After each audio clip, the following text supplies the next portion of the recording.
They clean them up. When they throw the Molotov cocktails into the house, and then it flashes to prop Joe lighting up a cigar with a flame. Like it's one of the most.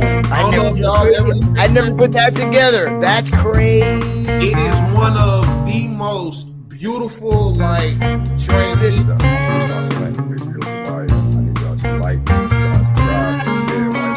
Wiretapped Truths. I can't even sound like the Charlemagne God thing. Godspeed to all y'all for the rest of the show. Make sure everybody like, subscribe, and share, and all that. And man, we need to keep Wire alive, man. Keep it alive. Please like, subscribe, and share Wiretapped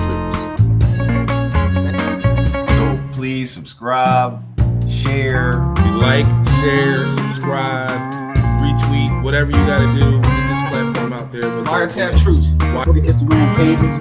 So my people can go ahead and look at it and like. Please like, share, and subscribe to Wiretapped Truths. That's it. Thank you. Welcome to Wiretapped Truths. My name is Jesse Perez, joined here by Nakia Dillard, our special guest today, who came on, and we're doing these things. We're recapping the episodes with a person from the episode, so we'll see him a little later on in the episode. We'll have joined by Jack Simmons, our comedian, and Mr. Wiretapped Truths, Leland. So I actually wanted to start off this episode by addressing a couple of things. All right. First of all, I love the YouTube comments. Keep the engagements coming, guys. It's good for the channel. Like, subscribe. I did see a couple of comments that say, "Why are we recapping a show from 23 years ago?" Number one, why not? Well, yes. Why not is a better question. But number one, well, it's my favorite show of all time. You know, that's what I had my idea of it, and I always wanted to show it love. Number two. There's nothing wrong with recapping nostalgia and recapping greatness, you know. And number three, we're giving you a little more behind the scenes views with like these interviews and stuff. And maybe when we recap the episodes, when you go back and do a rewatch, you see it in a different kind of way. You know, you see things that you didn't notice before, you know, and we still see things that we didn't notice. Yeah. So, and number four, why are you guys clicking, watching the whole video, and then asking why are we recapping something from 23 years ago? And number five, mind your own business, bitch. That's what. No. So no, I just wanted to address that real quick. No, I appreciate that, Jesse. And I mean, on top of having the episode recaps with the actor that's in the episode, that's another reason why we're doing it. You know, if you have to ask, you know, on the last time you watched a Wire recap episode with somebody from the actual show, so we are a little different to answer that initial question from whoever posted. That's very true. That's very true. Nonetheless, we appreciate all the engagement. If you hate it, if you love it, comment. It don't matter. You know, we appreciate all the engagement, all the love. You know? I don't mind a little constructive criticism, but right. I mean, if the question is why are we recapping something from 23 years ago, it's a little weird because you guys are sitting down watching the video and then asking that question. You know, so. Yeah. So, Jesse, tell me what we breaking down today, bro. People like to complain. Man, we're finally on it. Season 3, episode 1, man. You know, it's and you know, I gotta say too, as a season 2 lover though, I understand wow, this is back to the Wire feel, the season 1 feel. You know, so yeah, I understand some of those critics that and I saw Ari Spears say that he stopped watching after season 2. Mr. Spears, go back, give it a chance, man. I think you won't regret it. You know, I'm pretty sure that's when he stopped getting roles too. So. Well, you know what? That's what I was about to say too, Jack. Somebody that can't stand when Ari Spears speaks. I don't really care about when he talks about the Wire. I don't really. He's another one that I don't really like to listen to. I don't really like some of his commentary about women and stuff like that. I don't really like listening to him. He was funny on Mad TV back in the day. I know he was funny. But I don't like some of the stuff he spews. I don't like it. I gotcha. Yeah. That's fair. So Nakia, before we any get words started, for Ari Spears? You said what? Any words for Ari Spears not liking the Wire after season 2? He said he stopped watching after season 2. A recent interview he did on Vlad. Well, you know, everybody has their own opinions. It's fine. You know, it's that's it. We still making money. So yeah, it don't matter. Right. Before we started, though, I did, because me and Leland were talking a little bit, so I wanted, Nakia is such a big movie, and you know, you run that guy and you run that acting studio, and we talked about the last time, so I wanted to get your opinion on what you prefer, The Godfather 1 or 2. Actually, I like both of them. I stayed up not too long ago and watched both of them. Because the second one was when Al Pacino he took over, right? Mm-hmm. Right. Yeah. I thought it was good, man. I enjoyed both. You like them Oh both? yeah. Third one's good too. You know, it's definitely worth a watch. So I don't know you. So Nakia, you know how this goes, right? We sort of just go through the episode scene by scene. I kind of narrate the plot, and whenever you want to chime in with whatever, you just, you know, we all kind of just talk about the show and just kind of keep it like a free flowing conversation, and you know, we analyze it and everything. So that's kind of how we do it. Yeah, that's cool.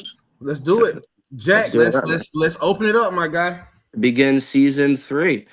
Time After Time. That's the name of the episode, is Time After Time. And I'm playing it in the background too, Jack, if you need, just so you know. All right, cool. All right. Yeah. All right. On my screen, I can't see video, but it's fine. Yeah.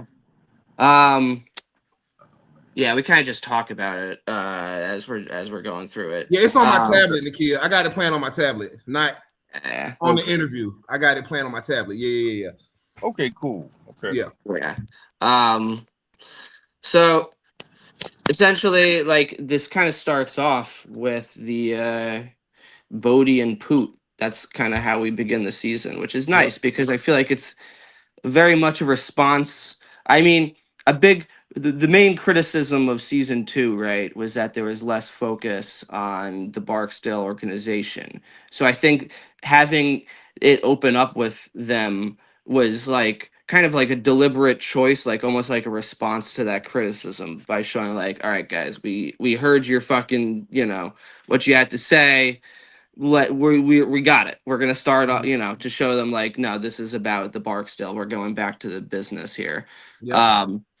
But now the towers are getting knocked down. They're getting demolished, and this is the first. Go. What'd you say, Jesse? Yeah. No, I love the conversation. It's like, yeah, for sure. It was like growing up in high school and like me and my boys roasting each other or something. Usually I'm the one getting roasted, but usually it was like, you know, with Bodhi, like, man, like, yo, Poot just catches crabs like Poot walks like this to the clinic, like, and then Poot's like, he's just jealous, man. Yeah. He's just like, this is like an everyday conversation. The dialogue is so good, man. It's really, really funny. Actually, it's a really, really funny cold open, and it really does show their two difference in personality too, because it shows like. Yeah, Poot is more sentimental, right? Oh, exactly. It's a little bit like that's a good catch. It's a little bit like Avon and Stringer, right? Yeah, because Poot is upset about the towers. I'm upset about all of the sex that I've missed out on that I'm not going to get anymore. And Bodhi is upset because they're tearing down the towers. Like, well, where the fuck we gonna work at? All right, kind of thing. Right. So it's a difference in how they're viewing it and how they're relaying it. Like, it's so funny. They're open, like it's really hilarious. And I think we lost Nakia for a second. Right. When he'll come back up, we'll catch him up. Yeah, for sure. But yeah, no, it's Poot is more sentimental than Bodhi, right? Because Bodhi's whole thing is like, fuck feelings and nostalgia and like being sad and caring about stuff. To him, it's like he wants to be like cold and hardened. So for him, he's like, it's all just concrete, right? That's what he says. It's just bricks and concrete. Like, who gives a shit? It's just a building. We don't care. But, you know, Poot still holds on to that. He's like, those are, you know, those hold special memories for me from when I was younger. But he's like, fuck, like, you gotta stop caring about that kind of shit. So you're right. Yeah, it definitely shows like they're very different about like the way they view life and everything. Yeah. And So Bodhi this, so this is something I never noticed neither. Like, so Bodhi's like, man, if you want to be sad about this shit, think about all the territory we're about to lose, right? sure. Because they have the pits and stuff. This technically kind of starts, right? right. Because now the Barksdale have to approach other people's corners. Yep. So it's crazy because when I always thought about the war, I thought about Marlo invading Barksdale corners. Nah. But No. it was the other way around. The Barksdale was invading Marlo's corner. They never had to go into Marlo's territory because they had the towers. You know, Right, it wasn't even right. where Marlo was occupying his territory and making his name at. It wasn't even on the Barksdale's radar because we don't care about those corners right now. We got the towers. Right. So I can't be the only ones, right, guys? Right, fans?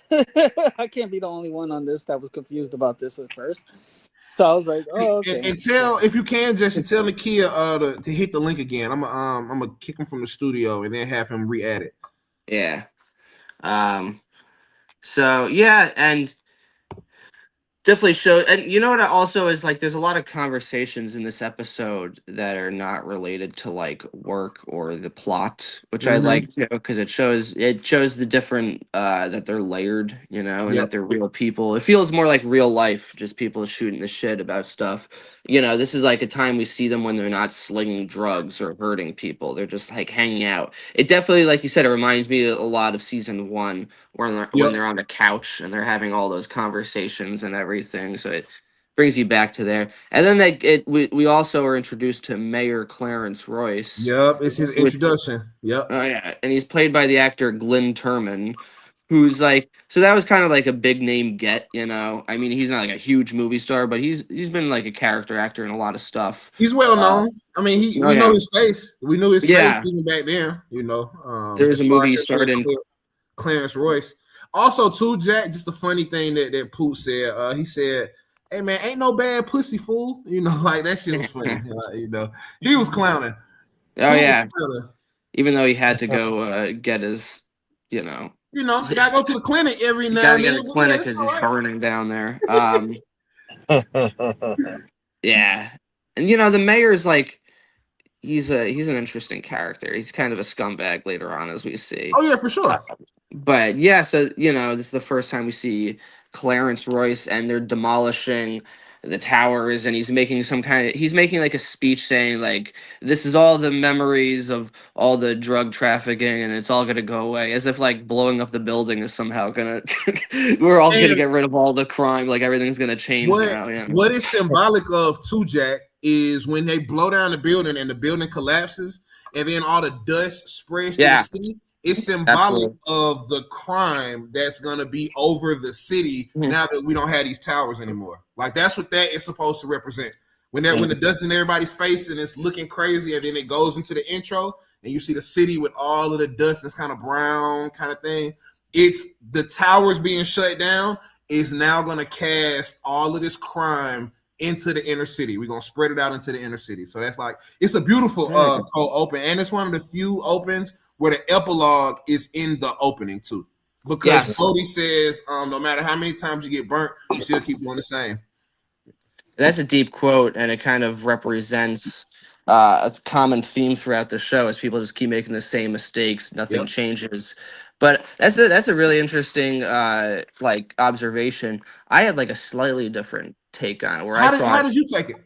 I took it as, because he's pushing the button that he thinks is going, that like it's going to be like, oh, this celebration, everyone's gathered around to see these buildings collapse, right? And then all the smoke comes on to everyone.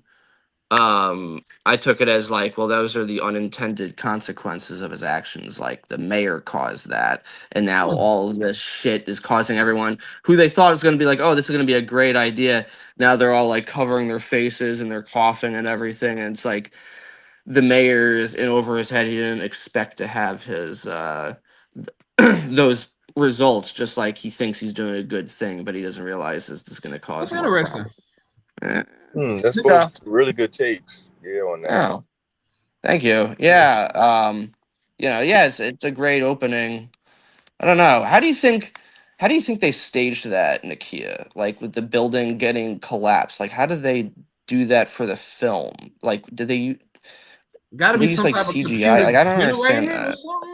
Yeah. Yeah, like so when I worked on it, I wasn't there for that particular scene, but Mhm. it had to have been like maybe they put some footage in there, to show like that, and then maybe just some type of green screen to kind of like have them close by, and then have Mhm.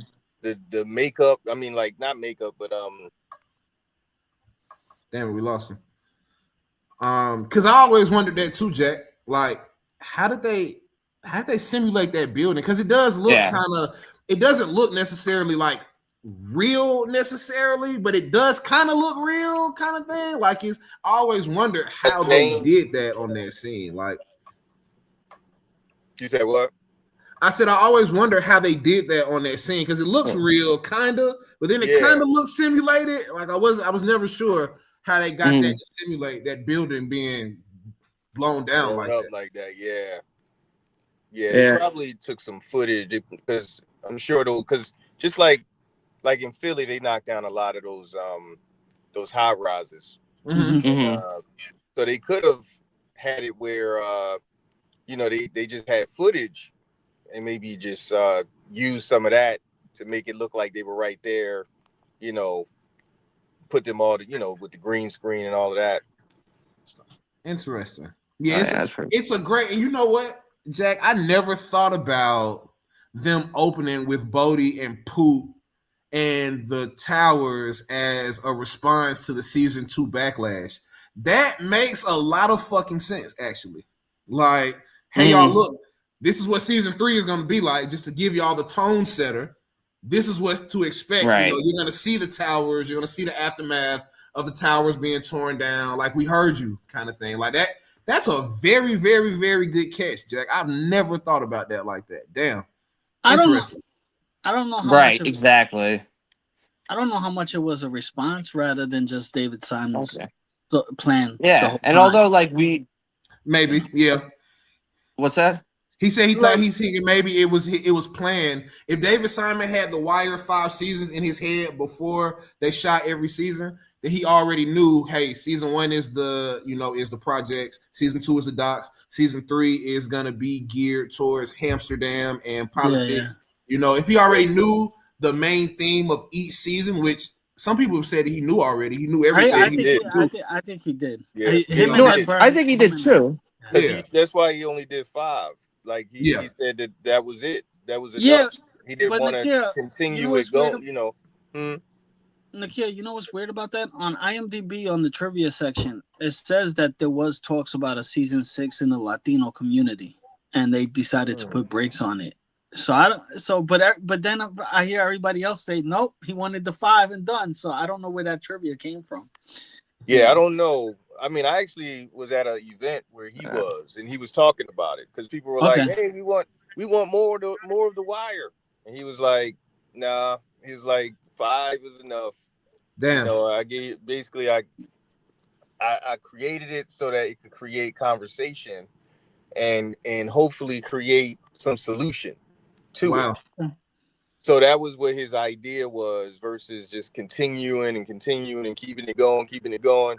So he wanted to show you, give you a glimpse of each situation, so you see what the kids are doing with the, what they were doing on the docks, what they were doing in the newspaper, so you get a glimpse of all of that, but it's not like it's more it's like in your face to kind of say, okay, what are we doing? How can we change this? Right. So that's mainly, and you see things are still the same. Still the same, Yeah. So you All watch that's it on interesting. TV. Yeah, so that's what he was saying, when I saw him. So you know what it could have been then? It could have been a studio note. They could have been like, hey, are you guys interested in making a season 6 on the Latino community? And David and Ed Burns probably took it into consideration and kind of said, no, we told our story. So 2 things can be true at once. If and when, Jesse, we ever get David Simon on our channel, we'll ask him. You know who I really want? I want Ed Burns Because as hard as it is to find a David Simon interview, try finding an Ed Burns one. That shit is hard. Yeah. I get the brothers McMullen, Ed Burns. Yeah, you know. Yeah, right. That's who I thought it was, Jack, when I first started Yes, watching yeah. The Wire. I'm like, oh, you guys don't know Ed Burns? Yeah, he does romantic comedy. He does Sidewalks in New York. I was like, oh, yeah. Well, that's the whole other guy. Yeah, I thought the same thing Ed too. I was very confused when I first watched it. I was like, Ed Burns from Saving Private Ryan? What? I thought that was the Ed Burns for the longest time. That's funny. I thought the same thing. And, you know, and it's like, no, I do think the whole thing was planned out. I'm just saying to have like the first exact scene be them, I think was like a deliberate choice to show the response to, because it's like the Barksdale people did take like a back seat in season 2, but here they're at the forefront of the main plot, you know. And yeah, man, it's a great episode. It starts off too, like we introduce all the regulars, and we see that McNulty and Bodie, they're already in this new division that was created. So it's like we don't need to like bring them all. We don't need like a plot device to bring them all back together. They're already like, you know, they're already a unit again now. Yep. You said Bodie, Jack. You meant Sidner. You meant Sidner. That's right. Sorry, I always say people's names wrong. I got you. That's my I got you. Help side. I got you. Sidner steps in dog shit. Sinner said, I stepped in dog shit, and then McNulty says, you hope, which I thought was funny. But Sinner steps in dog shit, which is very symbolic of him stepping in dog shit. So I'm just sorry, that was a dumb joke. Anyway, but this basically we see that they're going after Cheese. He's kind of the main target that they're trying to hit. You know, he's kind of the name of the game. Prop Joe assigned him to run these corners, you know, and I was thinking like it kind of parallels like Avon giving D'Angelo this, because Avon it's all nepotism, right? Avon's giving his fuck up nephew this responsibility that is totally unearned, in the same way that Prop Joe is giving Cheese that.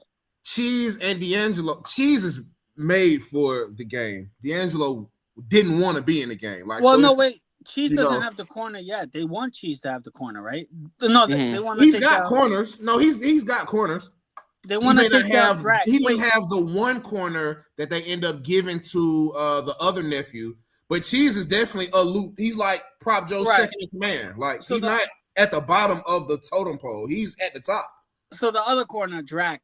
That's the nephew. That's the nephew who talks a lot on the phone. Right. That they want him to get a promotion, right? So they want him to move out, right? So, but Cheese is active. No. Cheese is active. He's active. Yeah. He's his top lieutenant. He's Prop Joe's top lieutenant. So hearing Drac on the phone, Drac was the name, right? Is the funniest shit I ever heard. He's like, yeah, you guys want 3 pounds of cocaine. He like cocaine. He like cocaine. I'm telling you, I need the cocaine, man. Meet me at 429 Everson Street. Like, this guy on the phone is the worst.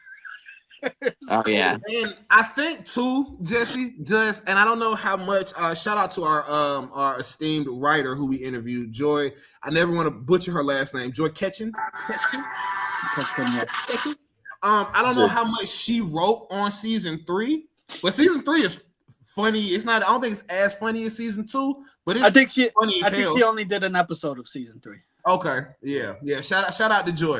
She did the episode when Bunk scolded Omar. That's right. Okay. Yeah, but this season it's funny too, but it's not as funny as season 2. But there's a lot of funny moments in this episode specifically. For sure. And also the way that we're introduced to this woman, I didn't catch her name.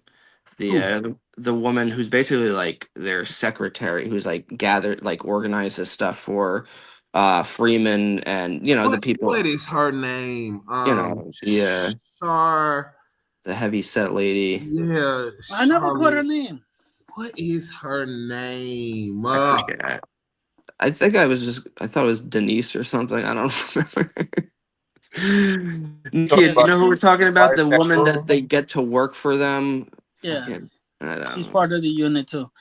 But Leland will look it up. But anyway, yeah. So they it's like I like how they just show her. Cheryl? Cheryl, okay. But they're talking about like trying to get saddle up and put another bat on the motherfucker. They're trying to decode, and then the camera just pans to her, and it's like, boom, we got another person here, you know. He said saddle up, and I love how Lester says that too. He's like, saddle up and put another bat on the motherfucker. Yeah. Like he doesn't get his thick accent that he's talking about. Yeah.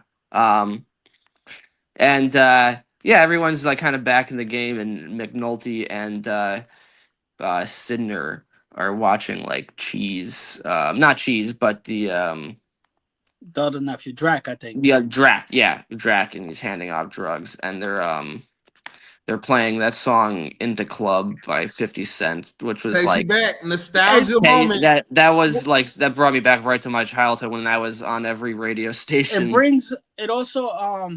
It also shows the difference between season 1 and season 3. A lot of season 1 was Ja Rule, if Leland remembers, in the clubs and stuff, in the strip club. Yeah, it's true though. And then Ja Rule, so you could tell like, wow, in season 3, this is when 50, because once you start hearing 50, Caroline was her name. Caroline.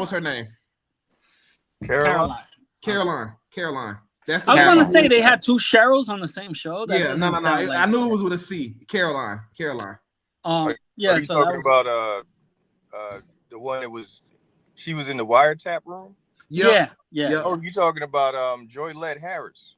Yep. And she passed away too, if I'm not mistaken. Yeah. Rest in peace. A real good friend of mine, man. All right. Yeah. Is that the one that? Great. Is that the one that Kamal Bostic said that was kind of guarded him when he was a kid? Yeah. Wow. Okay, he did that for all of us. Wow. When we and the kid, we're thinking about doing a part 2 of like our fallen soldiers episode, the actors and actresses that have passed away in real life. We kind of have to, since some of the most recent ones that have happened, with Bobby Brown passing, Isaiah passing, so we're definitely gonna do it at some point in time. But yeah, that would be great.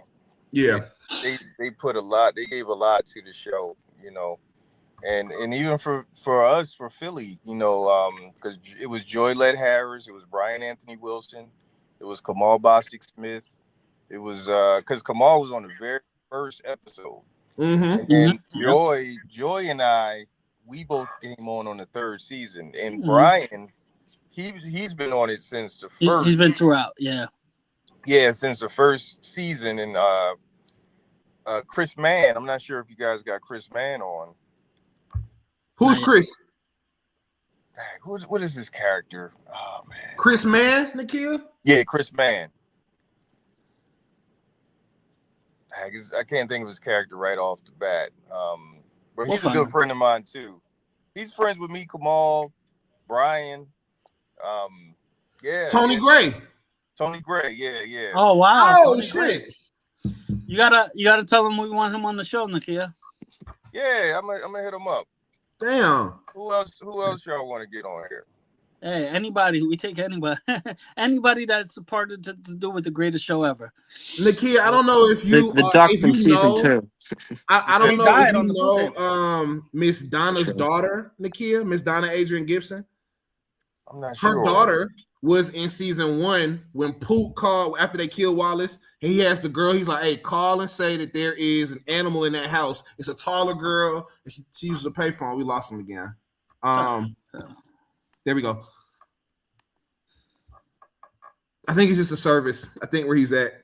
Yeah. But keep going, Jack. Where we going? Keep going. Oh yeah. So this is probably might be my favorite in terms of the episode. My favorite season,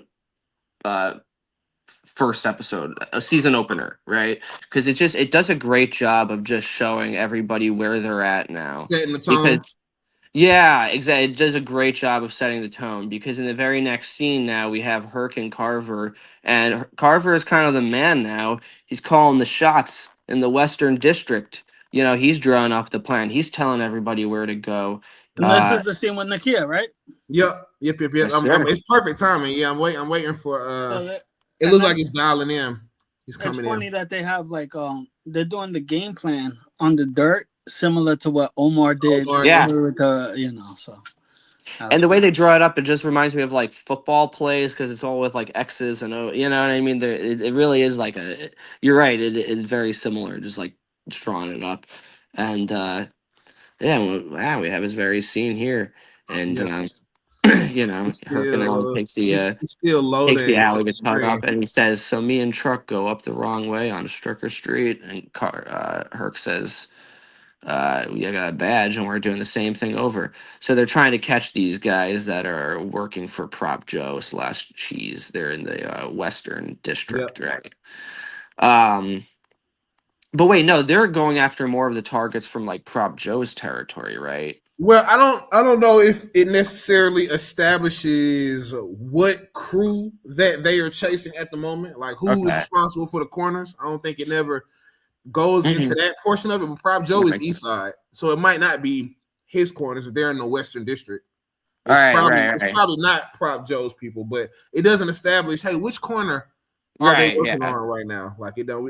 I'm assuming somewhere in the West. You know? Yeah, they're just going after somebody. And so, like, he even has the strategy, like, we're going to catch everyone. We're going to let the guy run to, you know, to tail him later, right? And one of the funniest scenes ever is Herc is playing the chef. Oh, my God. Fucking CD. And he's got that, he says he's a complicated man, and the only one that understands him is his woman, and he puts on the sunglasses, like... Guys, Nakia's having trouble with the link. I told him, I mean, if he comes back, that'll be great. But I told him if he doesn't come back, don't worry. Enjoy the time with his family. We'll have him back on for a second interview. No, we can bring him back. I didn't want him to have to keep trying to tap in, and you know he's trying to do this for us, and he's with his family, kind of thing. So we can bring the kid back. Yeah, just let him know. Whatever we got to do, man. Do you want me to keep going while Jesse figures that out? Yeah, keep going. Okay. Sounds good. Because I mean, bro. I did want to, if nothing else, y'all have him talk about his little scene again, like before we let him go. But it looks like the service where he's at, it looks like it's gonna keep probably kicking him out. So Jesse, just hit him. Go ahead and hit him off. Me and Jack can keep going and tell him that we'll catch him another time. Sounds good, man. Yeah. So yeah, they let this guy run, and the scene is shot really well. It's shot like an action film. There's a lot of like that handheld, almost like at parts it's like a shaky cam, just like, you know, it's stylized like really well. Even the scenes with them running, it's like chaotic. It is. You know, the music also, it's similar to that scene with in the last episode, the last season with when they had Ring of Fire playing, where it starts off like, you know, they call it like diegetic. So in the car he's listening, but then it becomes like the soundtrack to the show, and it, you know, it's just like really well made. And while this is happening, he still just has the song playing on blast, and like everybody in the neighborhood can hear it. Like, it's just, I like how Herc is able to have fun with this. You know what I mean? It's just like he's definitely got some funny moments. Like, you know, he's definitely one of the comedic reliefs of the show, for real. Oh yeah, and even when he gets like more power, he never loses that touch, you know. And like even when Carver gets back in the show, he's like he says, "Who's the man who would risk his neck for his brother, man?" And like, I love that scene. Like him playing Shaft is just, it's laugh out loud funny, you know. And we also get to see too, like you said, Carver is the man. Like it's like he is the man of the Western District. Like, you know, it's a good scene, and just not even foreshadowing, but backtracking back to the end of season 2 when he's like, you know, I heard Colvin has an opening in the Western and I got stripes, you know. So now it's just showing him taking on that role too. He took initiative, you know. He saw an opening and he fucking took it. That's what you got to do to be successful. And he was right. He was being underutilized, and like wasn't being respected by his boss. So, you know, for all those and this is the first time we saw Colisio too, right? Colisio. Yes, that's right. Yeah, hey, hold up. I think the kid is tapping back in with us. Hold on. Shout out. There we go. Oh, y'all can see me now? Yeah. Oh, perfect. Yeah, I can still hear y'all, but I just couldn't. I guess y'all couldn't hear me. So we were gonna ask you about that scene. Yeah, that was This is just disappeared. Nakia, you disappeared again. Listen, There we go. Can y'all hear me now? Yes, sir. Okay, cool. Yeah, man, that was like my very first time working on The Wire. My first team was. We keep losing you, Nakia. It's something on the service end. It's still acting up. Yeah. Let's do an interview in a couple of weeks from now with just you and when you're in Philly and stuff in the studio. Yeah. All right, I don't know what's going on out here, man. I don't know what's happening. And it's weird because you can hear us and we can't hear you. So, Yeah. but sometimes we have. And the kid, we just want to say thank you too for coming on. We didn't know you with your family today, so I mean, go enjoy your family, man. I feel bad enough for taking family time away from you, So no, we appreciate you tapping in and tuning in, man. So in a few weeks, we'll come back. We'll come back when we all are on a stable connection. All right, cool. We love you, bro. Thank you, man. We appreciate it. Love y'all too. All right, Have a good y'all weekend, man. soon. All right, peace, y'all. Thanks, Nakia. Love you, brother. All love, man. That's our guy, man. All right, where we at, Jack? So yeah, we're like you said, Carver. I was saying how Carver took initiative for all the young people or old people, whatever, that are thinking about making a change in their careers because they're not being respected. Look at what happened to fucking Ellis Carver. He wasn't being respected, and he saw an opportunity, and he doesn't hesitate. He fucking took that shit.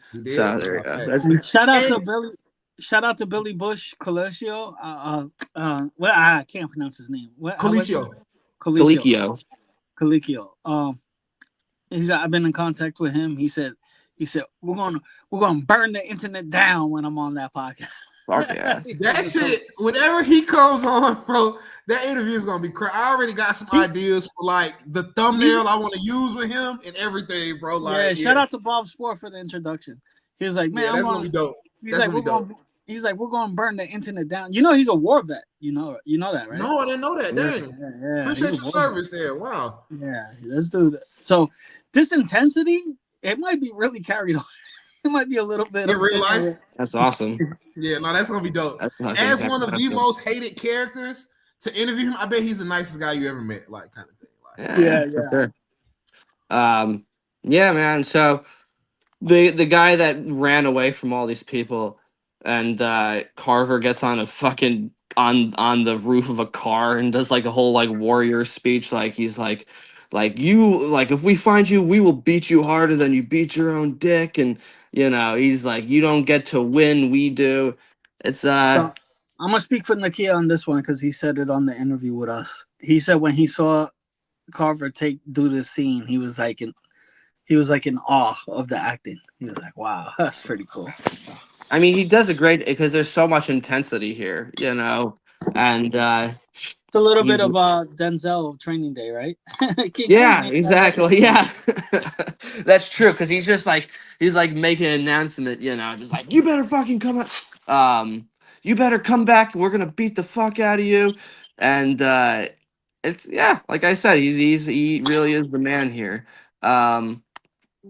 He even says like, you do not get to win, shitbird. We do. I like that line, which is a foreshadowing moment to season 5 with McNulty. So that means he don't get to win. He gets to win. That's a Western District thing now. Apparently, Marlo's an asshole. He don't get to win. We get to win. Exactly. And that and it does talk about later on. McNulty says that about Stringer Bell. How many times do this guy get to beat us? For them, it's like it's like it becomes personal with these cases. You know what I mean? It's because it's not just like, oh, it's my job, it's on the line. It's like, I'm not going to let this person beat me. It becomes of like, I need to fulfill this duty of like getting this guy so that I can feel satisfied. Like, and they definitely get to explore that later on as the season goes. We also are back to the funeral parlor with Stringer is like holding court. He has all those guys sitting in class, and this is the scene when like they have to stand. Chair don't recognize your ass. Like everyone has to stand up. This is hysterical. The scene, hysterical, man. It's one of the funniest scenes in the show. I think like I have this theory that Stringer Bell really just wanted to be like a community college professor, because I think he would have done like a good job of that, because he does go like he even calls on people to like ask questions, and you know uh what's his face, Bodie's saying like, hey, we don't have like any corners, where are we going to sell this product? And like, I don't know, this is the way he's explaining stuff. He feels very much like a teacher in this moment. Yep. You can see too, like him conducting the meetings, it's established hierarchy. It's like you speak when I speak to you, like you have to be acknowledged, and Bodie explaining that stuff to him, like there's some funny scenes in this show too. I like how Bodie's like the teacher's pet. Yeah, exactly.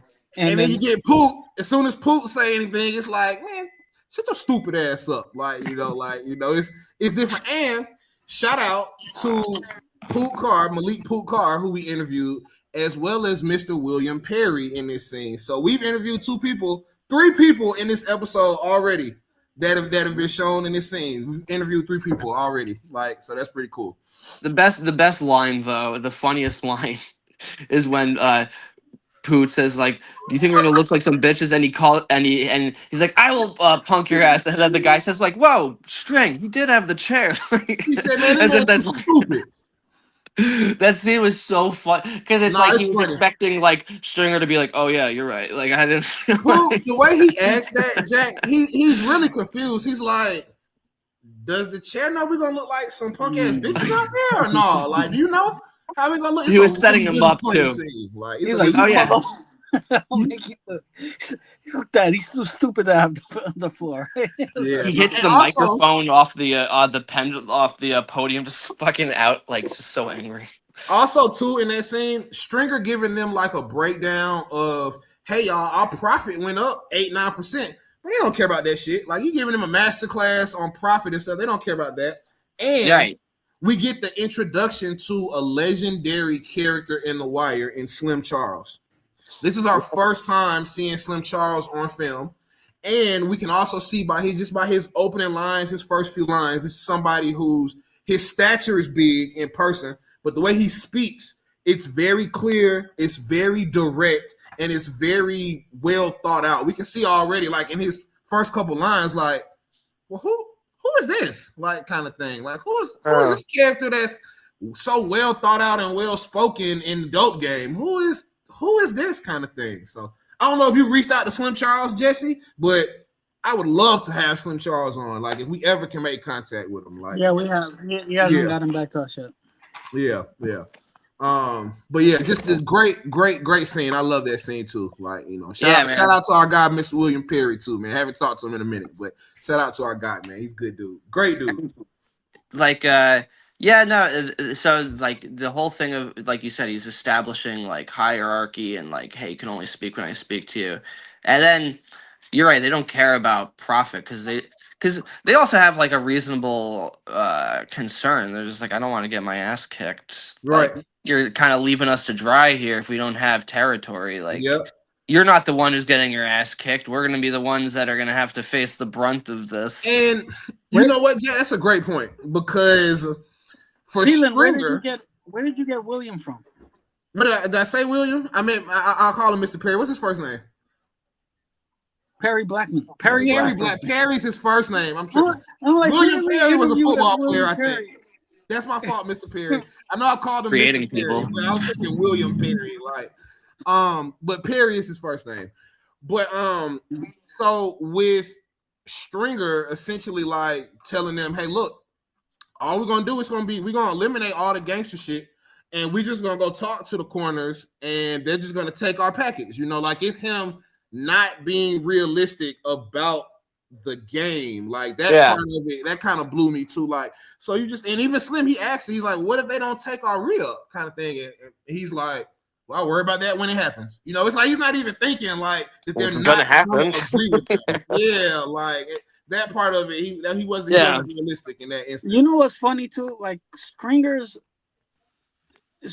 all of Stringer's like strategies and stuff are kind of wrong, right? Like even in season 1 when he's like just you know, the weaker the product means that they're going to come back for double.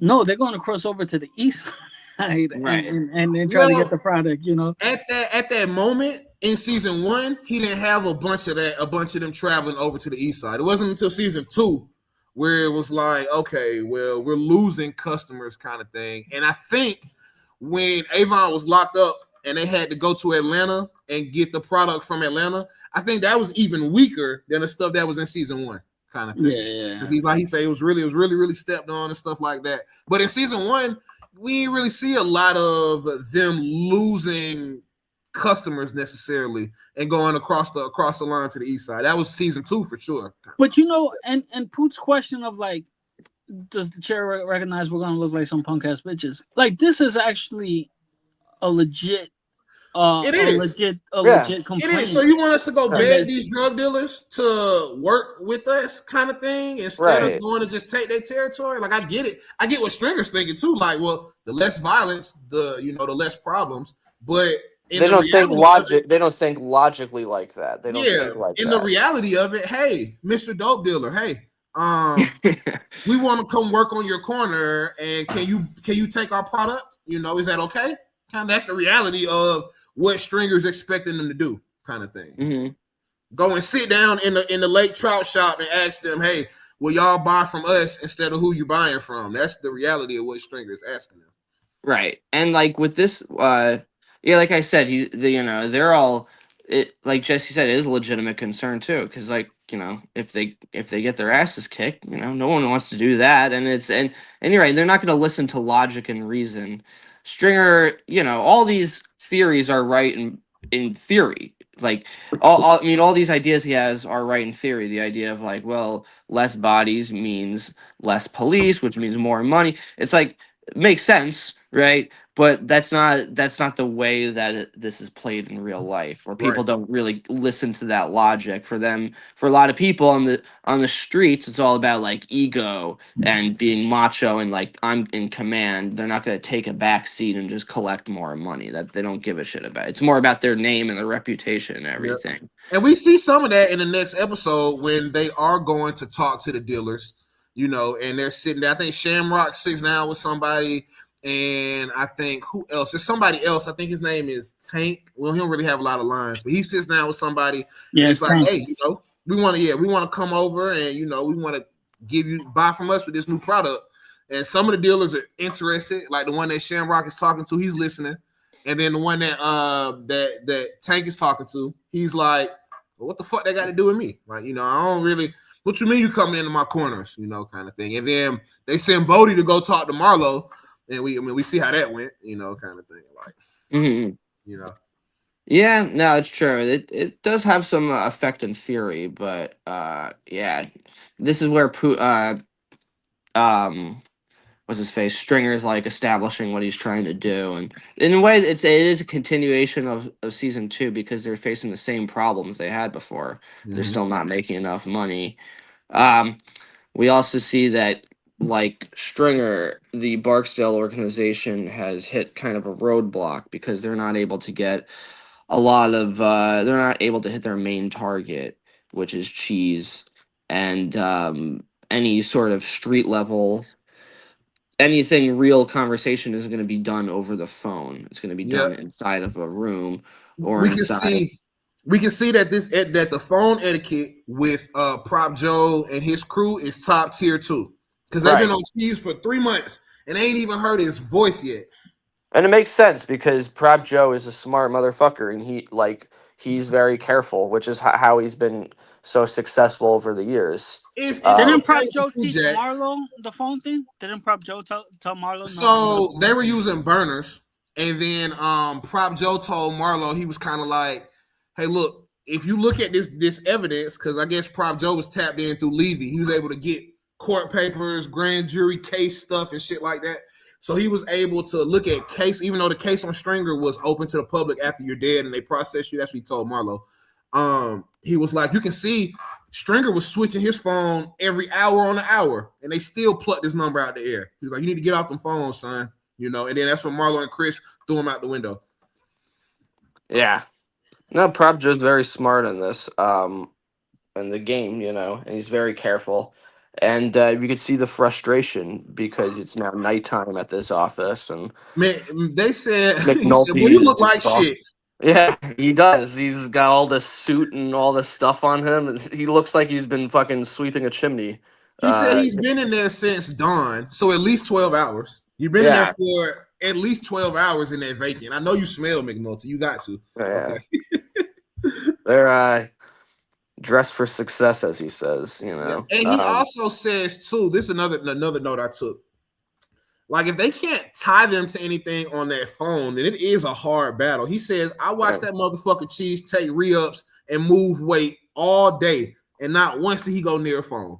You know, like, so it's like, well, damn, if I can't tie them to no phone, how can I really process them and tie them to all of these drugs kind of thing? Like, it's like, yeah, it's true. Damn. Yeah, I know we know they're doing it, but I can't really prove it if I don't have no concrete evidence, no wiretap evidence to show it, kind of thing. Mm.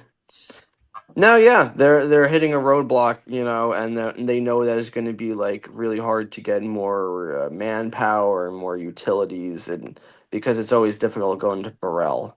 You know, that's kind of like a theme throughout this season is that like they do what they can, but eventually they need more, and then it becomes like a pain in the ass, and you know, so it's very complicated to prosecute these cases, you know.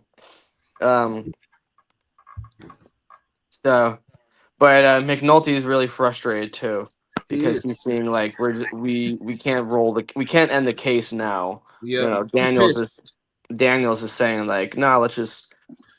It's been 6 months apparently. Let's get some low level guys and whatever, call it a day.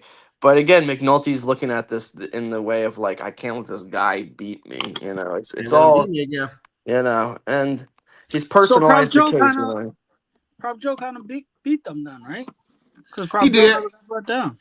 He did because they let the case go from Prop Joe, and then they went on to Kentel Williamson, and then they circled back to Stringer and Avon and Marlo, and you know that's kind of how it went. So Prop Joe did win. He definitely won. Prop Joe kind of won. He did win. He definitely beat him, and also too the thought of well, if they're not talking on the phone, everything is done face to face. That also foreshadows to season 5. When they're watching Marlo and stuff, and Marlo knows that they're watching them, and they don't talk on the phone ever. They just watch. They're essentially just waiting on. They're not getting paid overtime, and they're watching Marlo and his crew, and they're not doing no dirt. They just, you know, they talk for a few minutes, and then it's off. They're not doing nothing they can tie them to. You know, so that's another foreshadowing moment to well, if they're not on the phone, what the fuck are we doing? We just watching them do nothing, pretty much. Right. Yeah, exactly. It's just like a complete waste of time, especially because they can't get the top people. Yep. We're not introduced to him. Like, this isn't like the first scene with him. You're right, because I had this note. This episode establishes that Bunny Colvin is going to be one of the main characters in season 3. I took the same note. He had minimal lines in season 2, but it was set up for a legendary run in season 3 and season 4. Like, you know.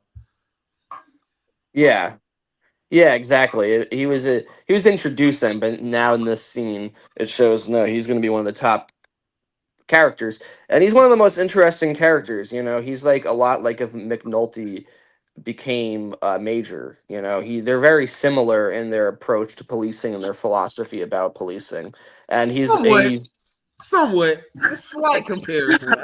He's a mentor, but I don't.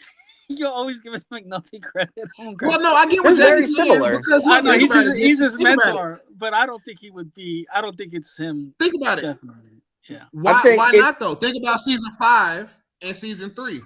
Like these are two cops doing something that is highly outside of what you're supposed to do as a cop. Him doing Amsterdam, that's not normal cop shit. And McNulty doing the serial killer stuff, not normal cop shit. I get what Jack is saying. I get it. I get it in a way. I get what you're saying, Jack. Jesse's now going to say I'm fluffing up McNulty. I get what you're saying, Jack. I get what you're saying. The central thing to compare them to is like fuck the bosses. That's right, exactly. Comparison right there. But they're also just very smart and like careful about how they. Even Bunny, see, the Amsterdam thing was kind of like but even Bunny told them when McNulty like put the Stringer belt in, and he was like, well, he was dead anyway when he had his informant. So Bunny was like disappointed in him. He was like, you always gotta do something that's not. And McNulty said you always cutting them corners. And McNulty said back to him, looks like you cut a few yourself. Yeah. So the comparison is valid. It's They're valid. both. I get what They you're both. saying, Jay. Yeah. It's valid. And you know, we established later on also that fucking Bunny's like on his way out. He's got 6 months to retirement. yeah. You know? He's like Danny Glover in Lethal Weapon. Like he's like, I'm too old for this shit. I don't care. So he's at that stage of his job. On his part, because I think when he did retire, he didn't get the pension. He's like, I'm on my way out with a major's pension. It's like, But I mean, he didn't get the major's pension because of Amsterdam, not because of him. Pretty much saying fuck it. He didn't get the major pension because they couldn't. He could have retired with his 30, like his vacation time, and still made his retirement. But they were like, yeah, fuck your vacation time. No. You're not going to retire as a major. We're going to bump you back to lieutenant, and that's what you're going to retire with. So they fucked him because of Amsterdam. Like, it wasn't like because he was just saying, yeah, no, I'm on my way out. Fuck y'all. It was because of Amsterdam. For sure. Yeah. But that's what I'm saying. He thought he could do Amsterdam because he's like, I got 6 months left anyway. What can they really do to me? Well, they could take away your pension. But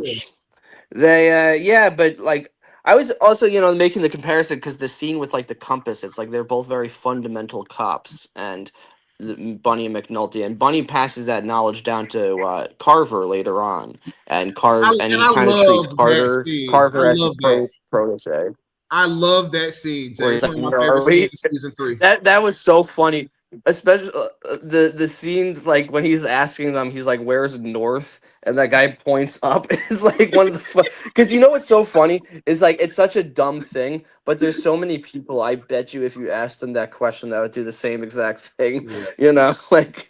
And then I love what Carver and Herc were saying.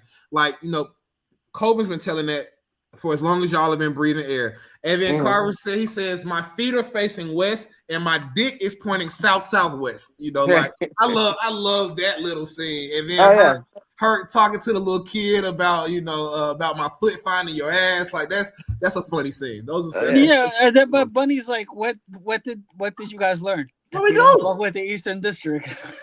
Like, what are you we also see Carver. Right. We also see Carver is kind of embarrassed too in bunk when Herc says that because in a way Carver knows like we're kind of like we're not living up to his expectations.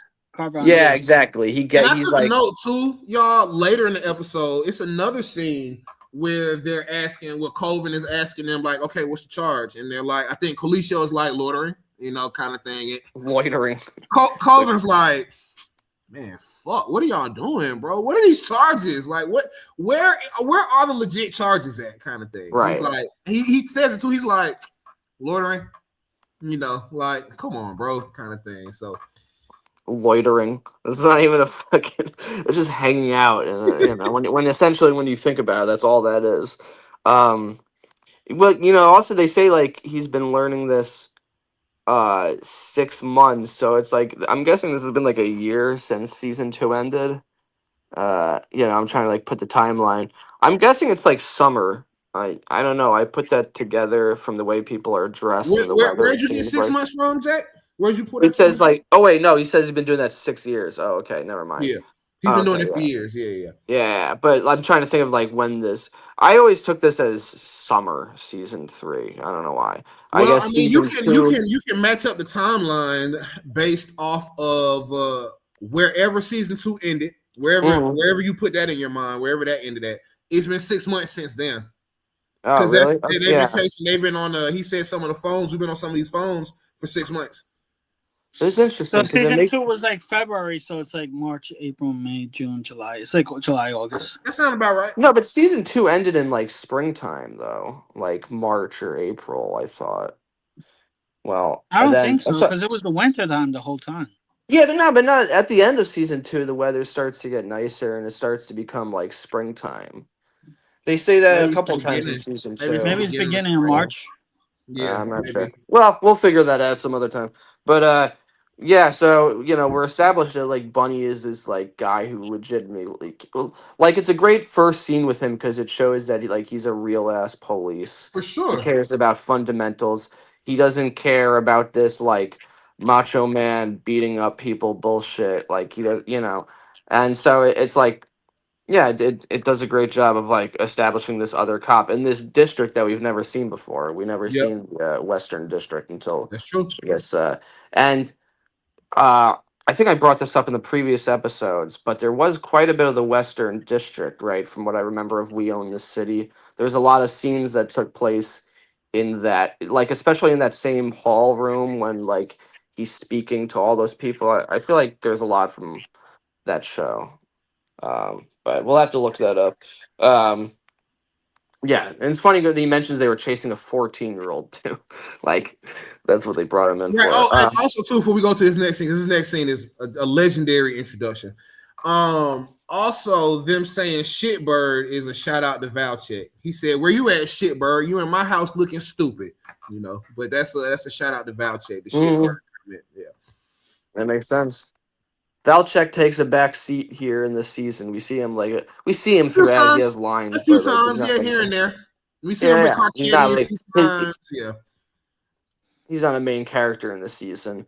And this next scene, and this would make me think it was like summer because it just seems like very nice out. What's his face? Bubbles and Johnny are up to their usual antics. They're. This is a legendary introduction scene, and I forget that this happens this early on. They got a fucking shopping cart full of copper, and it hits a car, and these people come out, and he puts a gun right in Johnny's face, right to his head on the car, and Marlo comes out, and he's like, "What are they doing?" They're like, "He's hit my car," and he says, "Well, do it or don't. I got places to be." So it's like the fact that we're introduced beautiful to first line. Right. And 1 hour in, we want to say please like, share, subscribe, comment, Wiretapped Truths. We appreciate all the love. Please comment, show us love, subscribe, engage. We appreciate all the fans. Thank y'all so much. The fact that we're introduced to Marlo by essentially saying, "Hey, look, kill him or don't, but I got to be somewhere." That in itself is like, wait, what? Who the fuck is this? Like, what? Who is this? So casually, without any second thoughts. It's like whatever. That show that Jesse and I were talking about, Jack, a few episodes ago, the psychology of certain characters, on YouTube. They did one, like I mentioned, one that I watched the most is the Top Boy character Sully. When I love how he breaks him down, but it's like what's the word he used? Desynthesized, or is that the right word? Or pretty much like death doesn't matter anymore. Like, it's nothing for my boy to kill you right here, and I'm gonna go about my day. Like kill him or don't, but I gotta be somewhere. Let's just get it over with, kind of thing. That in itself, and I never understood the severity of that scene right there. Is him telling him, "Yeah, you can kill him or don't. I don't really care, but I gotta be somewhere. Let's go ahead and do it if you're gonna do it. So we can move on." He's indifferent to human life, essentially. Yeah. He's a What is true psychopath. And it kind of shows you the difference between him and Avon, because that wouldn't be Avon's response, right? Avon would be like, "What the fuck are you doing?" He probably wouldn't have said, "Go ahead and kill him" or not. Weebay. He probably wouldn't have said that. I don't know.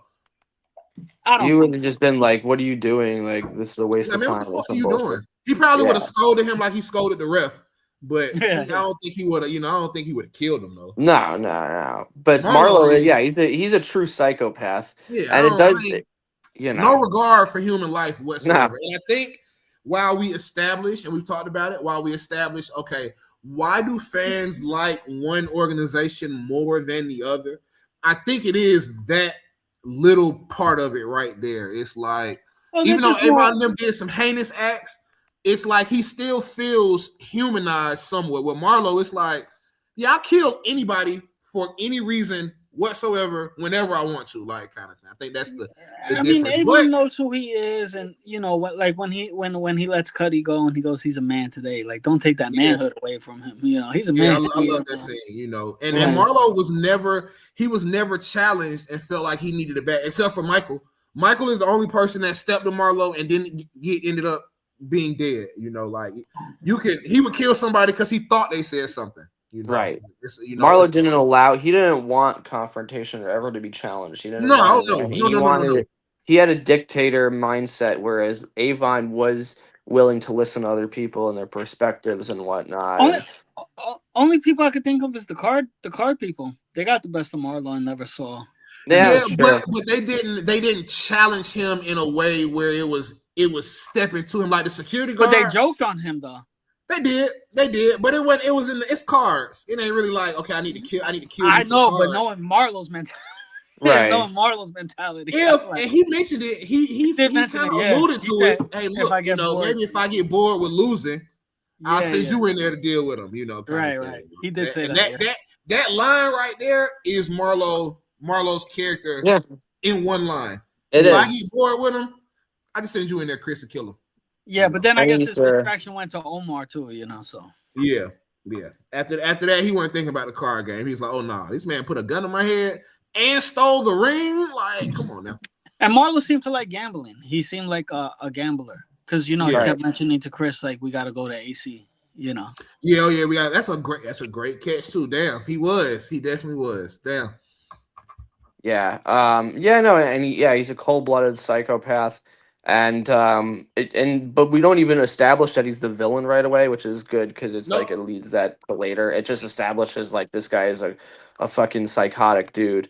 He's cold. We don't know shit about shit, but in that one line, we can see, oh no, this motherfucker is cold. He doesn't play. And McNulty, Bubble says like, thank you for your kindness. Like that always made me feel so sad. He didn't even do nothing. Kindness of not shooting him in the street. And I get my question with that scene too. I get it. They hit your car. I felt so bad. Like that's to what he's so used to people like treating him like shit that like not killing him as soon as like a kind. Thank you for your kindness. But my thought is, okay, why did y'all have to take his pants? Like humiliate him. I get you. Yeah, it's like they got to do something. What are y'all doing with them dirty ass pants from them two? Like them pants, they dirty. They probably stink. Why did they have to take their pants off to hit your car? Like, what are y'all doing with the pants? Like, I never what the fuck is that? Like, they probably just threw out the pants. It was just more of a humiliation thing. Yeah, you hit my car. Take your pants off. Take your pants. It's kind of like high school prank or something. It's funny. It was funny seeing Johnny and Bubbles walking around in underwear. Like we gotta go to Target. Yeah, but in the movie that Jesse wants to break down, Jack. I don't know if you've ever seen Paid in Full, Jack, but it's a classic. I have not seen it. Classic gangster movie. Cameron, when Buddy rolls up on Cameron, and he's talking shit. Cameron does make him take his pants off and walk his ass down the street. Yeah, I think it's been a thing. I don't know. I think it's like a street thing. Like, give me your pants. A humiliation thing, kind of thing. Like, I get it. I get it. You know how to walk your naked ass down the street. Like it's humiliation. The sneakers on the wire. Remember, like if they take your sneakers and they throw it on the wire, it's just kind of like No, that makes sense. They got to get something out of it. He's like, all right, I'm not going to kill you, but I want and they don't have any money to give, so I might as well just make you go pantless at this point. This and also this episode, it introduced us to everybody and shows a lot of introductions, bro. I know exactly where you about to go, Jack. Politics is going to be at the forefront, and that's a really cool shot too of like this right here, where it shows the whole assembly, it almost looks like a C-SPAN look. Oh wow, you got the same one. Yeah. Excuse Olivia's case. That's my daughter's case on my tablet, kind of thing. Okay. I thought it was. But yeah, no, it's beautifully shot and a great introduction to Carcetti too. We really get to see, and that's one of the things that I always clamor over for The Wire. It's like the way that who the characters are. You were gonna get like foreshadowing moments in their introduction in terms of what to expect. Like we can see that Carcetti he lets Morrell and the audience know these are my intentions. I wanna address crime. Like that's what he's on this episode is pretty much crime, and that's what he ran on. That was his ticket in season 4. He ran on the crime ticket. So it's just interesting those little nuggets like that, man. Like right, exactly, and introducing the characters like that, and it's like, well, we see what Carcetti ended up being. He ended up being the crime mayor. So introducing him, talking about crime, like it's so well thought out. It's beautifully written. And you know, it adds like, yeah, everything's deliberate here, you know. And the way they start off too is a very casual meeting between the heads of the police, the commissioner and deputy. Now Rawls is deputy commissioner, and he doesn't let that power get to his head or anything. And later on, one of the funniest Rawls scenes later on. But you know, they're just talking about like, hey, there's uptick in crimes, and make sure you do everything about it. It's very casual, right? And also, too, Jack, him asking Burrell passing it off to Rawls. Yeah, I know. Burrell, you can't answer that. You can't answer that question. Like, you don't know shit about shit. It's all passing the buck. You know, Yeah, I don't want to take responsibility. So that's all this is. And then Rawls passes the buck later on down too to those majors and colonels. It's like everybody it's just passing it down. Somebody's got to be responsible for this, and it's not going to be me. So whoever works for me, I'm gonna make you responsible, you know, and it's with the drug trade too, you know. Nobody ever wants to take responsibility for shit, and we see too the Marla Daniels in the back, and she's talking to the guy with the wheelchair. What's it? Watkins, Delegate Odell Watkins, very well esteemed individual, highly respected. He is, bro. He really is, bro. He's really, really, really powerful for those respective mayoral campaigns. Like he was really, really powerful for Carcetti and for Royce, bro. Like, damn. He's very respected in the community. He has a lot of supporters. So his support is integral to being successful. It's like, if you want to be mayor, you need Watkins on your side. Bro, you need him. You got to have him, bro. Because in season 4, when they lost him, bro. They lost it all, yeah. Royce's right-hand man, bro, that man was panicking. He takes that wheelchair all the way out the office. He was like, Delegate Watkins, please, Delegate Watkins, where are you going? Like, he was really powerful to them campaigns, bro, for sure. This is like begging for support and everything. He was, bro. He really was. Yeah. And now, so you know, he's just talking to Marla here, and this is the first time we see like Marla really in politics too. Yep. You know, and Carcetti asked Commissioner Burrell to lunch. Yep. And then the next scene, like McNulty and Freeman and Kima are all watching these people. And this guy just doesn't shut up. This is Drac, right? The one who's constantly talking. And he even said, like, I'm talking about cocaine. And Lester said, the talkingest motherfucker I ever heard on the Wiretap. Oh, yeah. There's no subtlety whatsoever with these guys. So then we have, we see, what's his face? Johnny and Bubbles, and they're slinging the money to this guy for more copper at this like junk yard kind of junk sale store, and he even remarks like, is there a reason you don't have pants? He's like, you realize you don't have pants, right? I've talked to that actor before in one of the Wire group. He's in our Wire group, really? Wire group that connected all of us. Oh, that's funny. I think it was a post I made, kind of like, name one line from the Wire if you're a fan, something like that. And he commented and he was like, y'all know y'all ain't got pants? He was like, only because I'm in this scene, you know. So he's in the Wire group, you know, kind of thing. So yeah. There's a lot of people in that Wire group that are on the show. For sure. It's for sure. And shout out to Kurt, aka Ziggy's Duck. Shout out to all of our support system, Miss Donna Adrian Gibson, we love you. Miss Debbie Young, we love you. Kurt Burt, we love you too. He is the founder of Ziggy's Duck on Twitter, and then All the Pieces Matter on Facebook. We just always like to shout out our behind the scenes. He's also a big reason for a lot of our views, you know, because he reposts our stuff on his Twitter page. So we appreciate you, Kurt. Our first episode, he made like a original tweet of like, you guys got to check this out if you're Wire fans. Yep. So he's been rocking with us from the beginning. We love all three of you all. Even Nakia set up some stuff for us too. Like we love all of our guests that have come on, connected us to more guests. We just appreciate you all supporting the movement. So thank y'all. And Bob Spore. For sure. Oh yeah, of course. Bob Spore is like family to us. Like, you know, I be forgetting about him because y'all have such a close relationship. He just comes on whenever he wants. Like, I love Bob, man. He's such a good person. That's a great person right there. Shout out to Bob Spore, man. We love you too, bro. All right, where we at, Jack? So yeah, we have Carcetti and Burrell at lunch in a diner. Really well lit shot too. And Carcetti's telling about this story about this guy that worked for that was like the mayor of Baltimore back in the day, and he's asking like Jimmy Carter like for more money, and he doesn't have it. Dominic DiPietro, and then he's asking for more money, and he never has it. And then eventually, like when Carter's out of office, like he cursed him out, and they told this thing of like, well, you know, you don't like what do you? The guy is the president. How can you talk to him? He's like, the guy lost. I don't give a shit about him. Yeah, you know, kind of showing like that's kind of politics, right? It's like once you're out of office, it's like once you lose, it's like nobody gives a shit. People need you. Like when you're in office, they need your respect and they need your support and all this stuff. Once you're out, it's like, yeah, fuck them, you know. And Carcetti's a really interesting character here. You know, he's asking, he's telling Burrell, he's like, look, Mayor Royce is shorting you. He's talking shit. Like, so if you ever need anything, you come to me.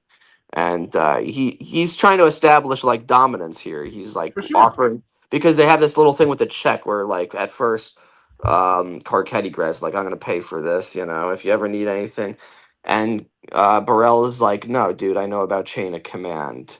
Like essentially is like, I'm fine with the way things are, you know, and then just is like, I'll pay for your coffee. So just completely flips it on him, you know. So I got a question for you, Jack.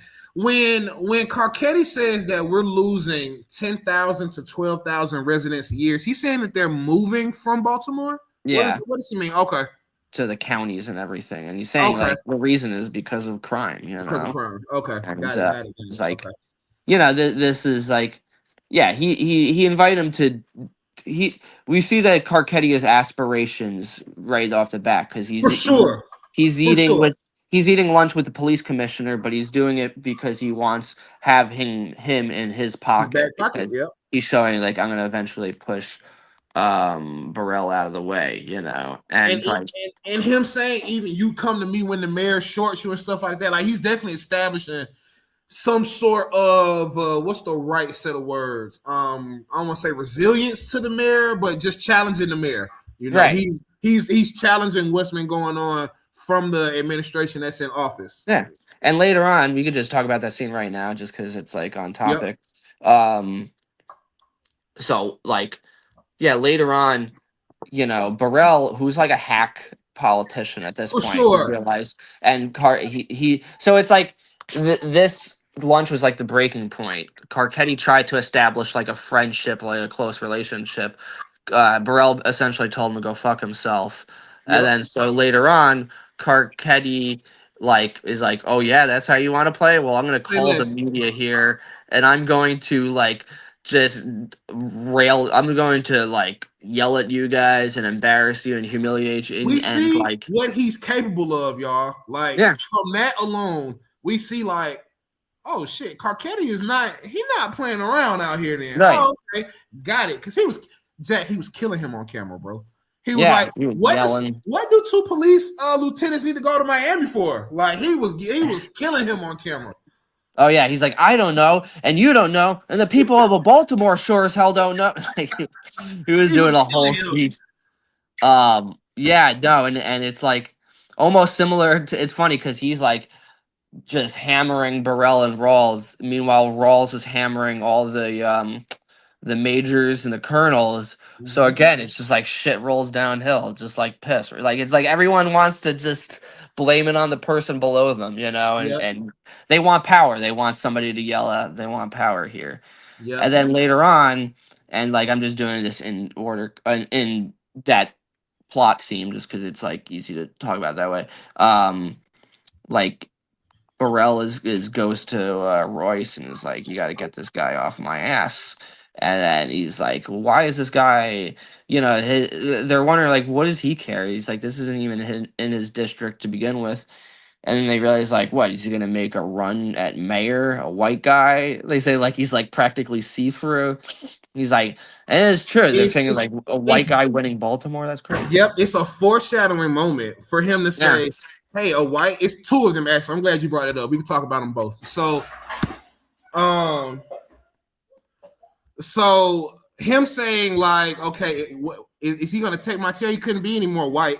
So he did end up taking his chair. Okay, that's one. And then with Burrell saying, what can a white councilman give me that a black mayor can't? Swap, because he does end up becoming the mayor, kind of thing. Exactly. So and it's like he could have that they catch both of them. He could have given you a lot, actually. He could have landed you as police commissioner here. And, it's funny they say that O'Malley is based on him because it's like, it makes sense. O'Malley was the mayor at the time of this. He was mayor from 99 to 07, and this came out in 2004. So this,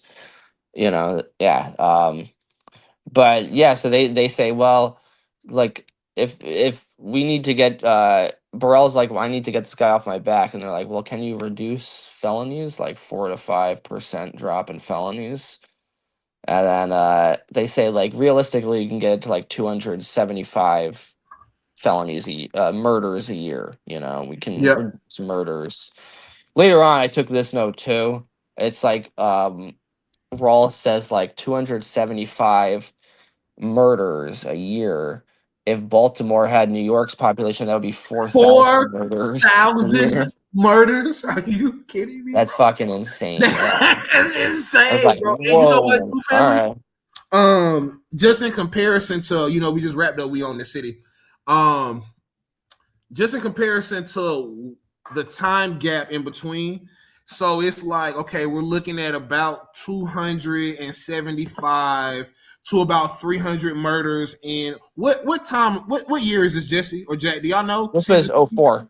04? Okay. Yeah. So we're just comparing 04 is 275 to 300 versus, and we own the city, which is time jump to 2015, 17, 18, something like that. It's easily 300 plus. Like, 300. I think when we were doing We Own the City, wasn't it like, was it 370 or 350 or something like that? It's like a murder a day almost. Is The Wire in real time? Yes, right? Or is it supposed to be like in the 90s? No, it's real time. But okay, even if it's in real time, there's still cases from when Ed Burns was on, which was like years prior. Right, so facts. this like I just want to, some of the, I get what you're saying, Jesse. I think the timeline in The Wire is definitely supposed to be of their present day. Like we established 50 Cent, Ja Rule, 2001, 2002, 2003, and they established 9/11 in like the first season. So it's definitely after 2001, 2003. But the cases for sure, bro, are brought from the 90s and stuff like that. Yeah. A lot of the stuff that they wrote The Wire around those cases definitely isn't 2001, 2000. So my point is, like, I don't know if we're really supposed to like, even though like the Baltimore police station is, we see some corruptness from the 2015 era. I don't really think that's the focus on it. I think we're like more looking at the police when Ed Burns was in the station on how it used to run. And... Interesting. So you think even though it's present day in The Wire, the stuff that how they are operating the police station is drawn from when he was actually in the police. That's interesting, bro. But there might be like, because they do hire like those consultants, right? Mm-hmm. So I mean, I'm sure they do like research. That's interesting.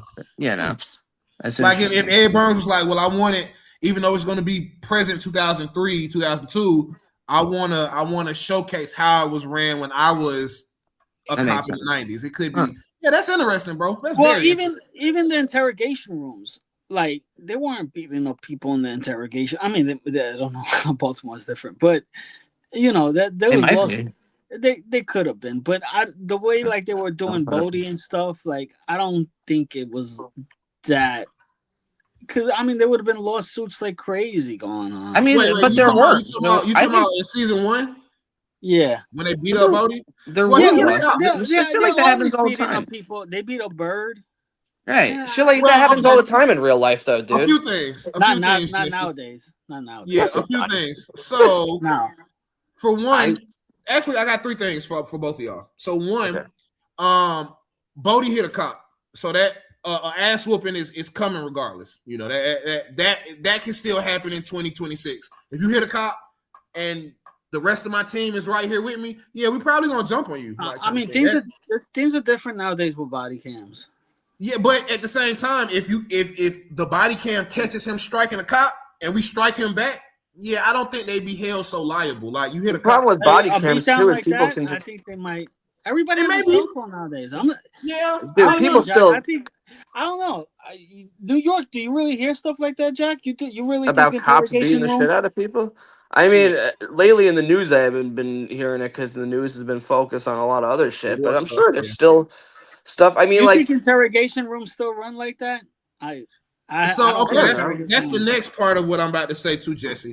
The interrogation stuff with Bird. Okay, so Bird was looked at as a high risk capture, right? Like it was a whole thing. They thought he would be armed and dangerous. Okay, so that was one reason why they would say, okay, yeah, we had to detain him with force, kind of thing, and that's why they took the picture before they whipped his ass and was okay. We got to show that you didn't really come into this interrogation room with any more injuries than you sustained when we captured you. Okay, which we had to hit you, had to strike you because we thought you would shoot. Okay, so that's the injuries you came in with. That's what we take this picture for.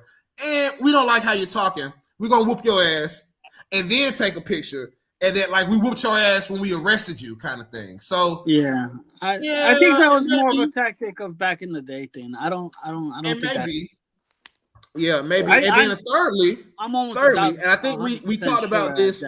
I mean, Jack disagrees, but I'm almost 100% sure they don't beat the shit out of you in interrogation rooms now. I'm not saying that's a protocol. Like, I'm not saying that happens all the time, but I wouldn't be surprised. My thoughts about, and I think what you're saying, Jesse, is establishing the difference between a beating from a cop on the street and a beating in an interrogation room. I think I get what you're saying, kind of thing. But I don't think there's a shortage of police brutality. Because I mean, Freddie Gray happened in 2017. That's true, and look at what happened. It was a big outrage. It's right, but I'm saying it still happens. Yeah, police still. You're saying it doesn't happen, and that's we talked about that on like a regular practice. Like if it does happen, it will be a big deal. You know, no, I think it happens. I do think it happens. I don't think it's captured as much, Jesse, but I don't think there's a shortage of police brutality because we talked about it in We Own the City, the last recap, the series finale. That video on Twitter was like, I'm sure Baltimore residents, I'm sure they're living much better since the Freddie Gray. I'm sure life has changed. And you see that video of that black cop punching the shit out of that kid. Like this is after Freddie Gray, so it is definitely still going. We might not catch every instance of it, but police are still whooping people's ass for sure. Yeah. That's interesting. I don't know. We'll have to get a legal person on here to ask that. Yeah, I definitely think. I mean, you might be right, Jesse. I don't know either. I don't really know, to be honest. I'm not, because that would mean that that would mean that just because we don't see it means it's not happening, and I don't think that's the case. Just because we don't see it's not caught on camera, a cop whooping somebody's ass, I don't believe it's not happening whatsoever. Because I've had my instances with cops. Long stories, but I don't think that it's beneath them. And I know personal cops that have had some dirt on them, kind of thing. Like, so I don't think it's beneath them to whoop somebody's ass on the street or in an interrogation room. The frequency with it that is happening, though, I don't know. Especially the interrogation room stuff. But on the street, yeah, it wouldn't surprise me at all if I got on Google right now and looked up police brutality 2026. It's probably hundreds of cases, thousands of cases. Like, that wouldn't surprise me at all.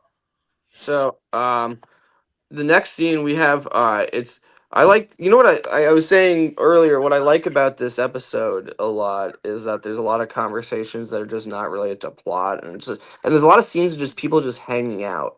And like this one here where it's like Cutty and Weebay are in Classic. jail and they're playing a baseball game in the background, and that's why, again, like, I'm just saying that's why I thought it was like spring summer, because people are outside playing baseball and whatnot. But this is the first time we see Cutty here too, and Cutty is one day from getting out. Yep. And they repeat that line that they said, "There's only 2 days: the day you go in, the day you come out." And it also establishes how powerful that Avon is. I love that him not speaking or having to speak, but it also establishes that I am the most powerful person in this whole scene, in this whole prison. Like, I don't have to say nothing when I walk across the field. Y'all better not let this goddamn ball hit me. They paused the game to let's just stop the game. Let's just stop for a second, y'all. We're gonna let him walk through, kind of thing, because he could kill our whole family. This is Amanda Johnson's favorite shot of the show. I love it. It's one of my favorites. I love it. It is, yeah. So and then it also kind of like shows Cutty, right? He's not scared to talk up neither. Like, he's like, Avon's like, "What up, short timer? You only got the other day left, right?" He's like, "I don't know, it's more 2 days." I did. Yeah. He's like, feels like 14 years. Like 14 years, right? He's like, what you talking about? 2 days? Shit. So he's like, he's past that mentality. Right. He's past that whole street mentality of like, you go in, you go out. Like, I don't know, 14 years. I think it's broken him, and he even says that too. Avon even acknowledges it. He said, "Man, this shit might have broke him." Weebay didn't see it. Weebay's like, "Boss, that ain't that guy breaking." Man, that man killed somebody and called the cops and told them come get him. I mention this every scene that we talk about with Weebay. Every time he's on the screen, it's a 12 out of 10 for me. Like, I just love every scene that Weebay is in. I don't know where else they could have given him more lines and more story, but I just love every time he speaks, bros. Like, I love Weebay's character. Like, every time he speaks, man, it's forthcoming. And what you're saying about this shot with him playing not only the GameStop, but like everyone just quiets down. Like, you can't even hear anything. And it's like it's a great it's a great season introduction to Avon, to remind you, like, in case you forgot, this guy is the fucking king here. I'm the fucking man. And it's like they're not even speaking, family. They're not even they're not even talking, they ain't even whispering. They're like, "Oh shit, okay, you're here, that's fine," And they've established that this guy Cutty is friends with Weebay and Avon, and he said he's been there for 14 years, which means he went to jail in 1990. So he missed the whole 90s, man. All of Y2K and Monica Lewinsky and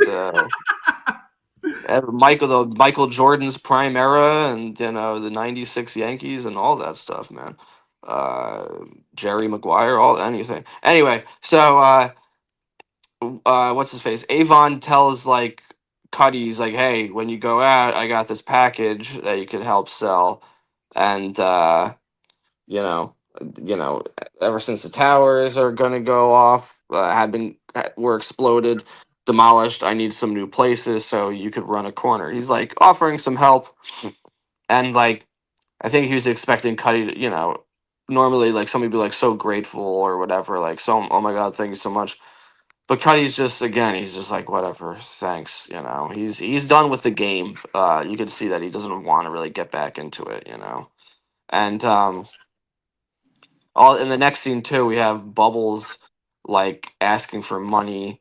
I didn't really establish that. Was that the guy who is this guy that he's asking for money? This kid outside of a grocery store? Because I mentioned he's a kid because he has an inhaler. I thought that was like a funny touch. Like, he's just such a young guy. That's the one that Slim Charles kills, right? Later on. Yeah.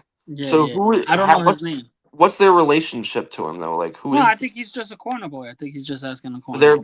They're borrowing. Oh, so they're buying from him then. They're buying drugs. He's not asking them for money. He's asking them to give him a discount. Right, that makes sense. And he's like, I don't have anything for you, you know. Bubbles is just having that kind of a fucking day, you know. And then the next scene we have Burrell in his commissioner's office, and Daniels is telling him about like what's going to happen, and like they're hitting a wall, but they're hoping this guy Drac gets promoted, right? Yeah. And he says like, what makes you think the wrong guy gets promoted? And he's like, well, it happens here all the time. And then they both laugh, and it's like, it's funny because it's like Daniels is really just talking about Burrell when he says that line. He said it right You to know? his face. Yeah, he's just saying that, and and then he says like, well, there might be an opening for you, but the problem is your wife is taking a run at like city council, and this woman that like Unetta Perkins is in favor with the mayor, so like he might not give you that opening if she ends up winning, you know, out of spite. And it shows like the politics like a web, you know, and it's like there's all these things like you can't do this because you're gonna piss off this guy and he controls this. It's a fucking mess, you know, and it's like it brings me back to like when McNulty yelled at Perlman and said like, none of you guys want to do anything because you don't want to piss off somebody because you're always kind of trying to get promoted to the next thing, and that's what's happening here, you know. And this season 2 focuses more on Daniel's wife and establishes her as a character with her own motivations and everything. Yep. Which is like better than the average show, because the average show would just be like, oh, she's the wife, but it shows like no, she's a character with her own. She has a purpose. Ambitions. Yeah, she has a purpose. She moves the storyline. And also, for some reason, I remember the scene being in like season 5, but I really love the Orioles game when they're there, and yeah. So like, and we see Bunk's son. We never see Bunk's son. I didn't even realize he had a son until we this see him scene. one other time in the whole show. I'm actually did we only see him one time? No, we see him one other time. Oh yeah, when they're Season out 4. to dinner. Yeah, This is the first time. Yeah, that's in season 4. Yeah, so this is the first time we see him. I'm with McNulty on this one, bro. I don't want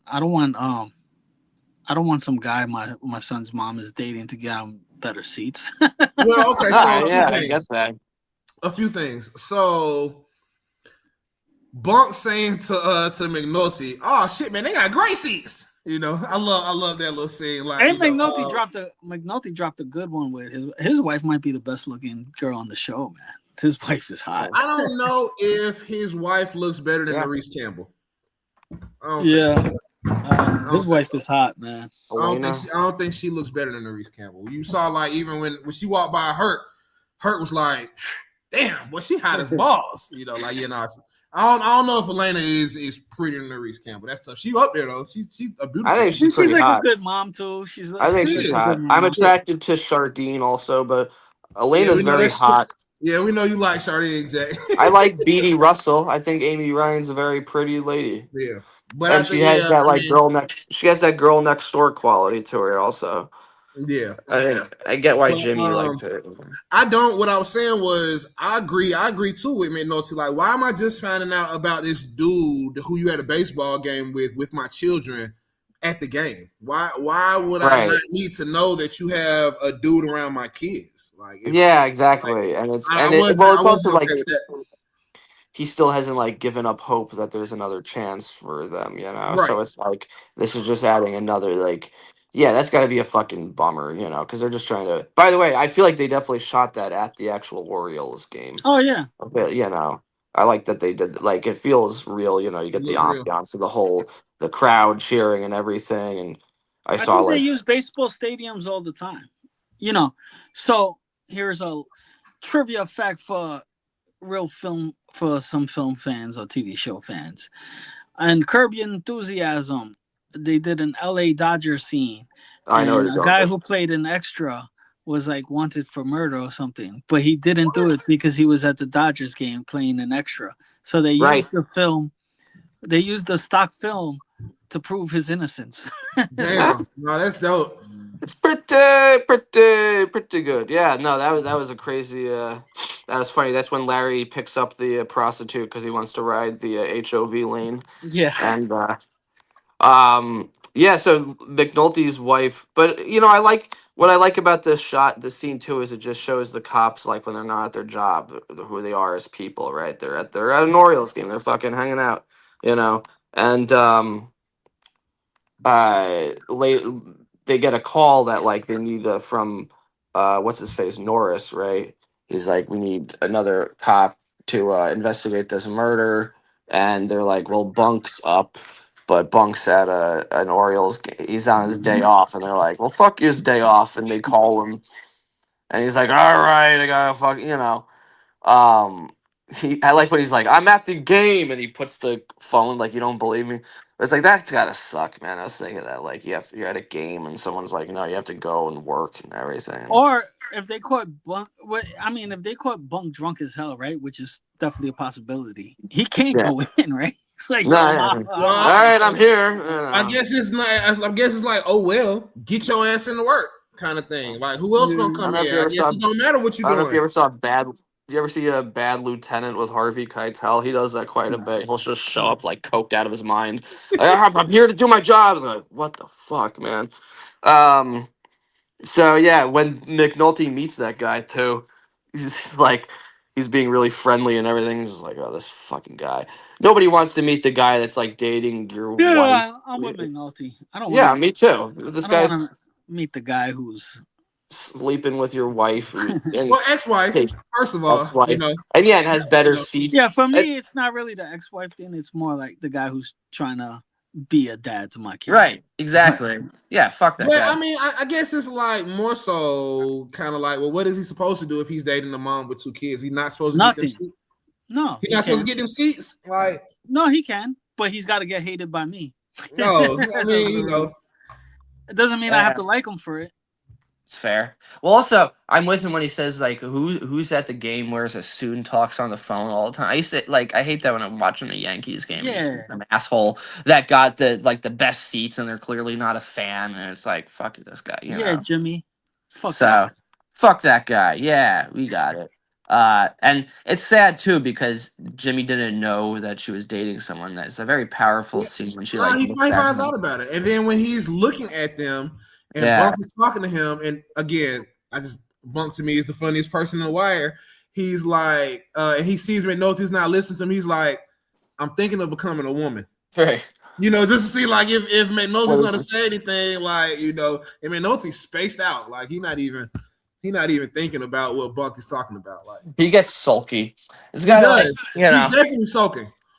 It's like, I'm glad I came out to the game with you to just sulk right there. Also, too, Jack, I don't know if you caught this because I know you're watching it too while we recap. If you look at McNulty's son, the youngest one, he's definitely pouting. Yeah, like, he doesn't want to be with him. When he's next to McNulty, he's like, man, he's shitty as fuck. Yeah, like, you know, like he's definitely looking mad and pouting. Like, so he's in bed. Yeah, exactly. So this guy's trying to like big dick him with better seats. He's just, you know. So yeah, I'm with Jimmy on this. You know, Jesse, you muted. You muted.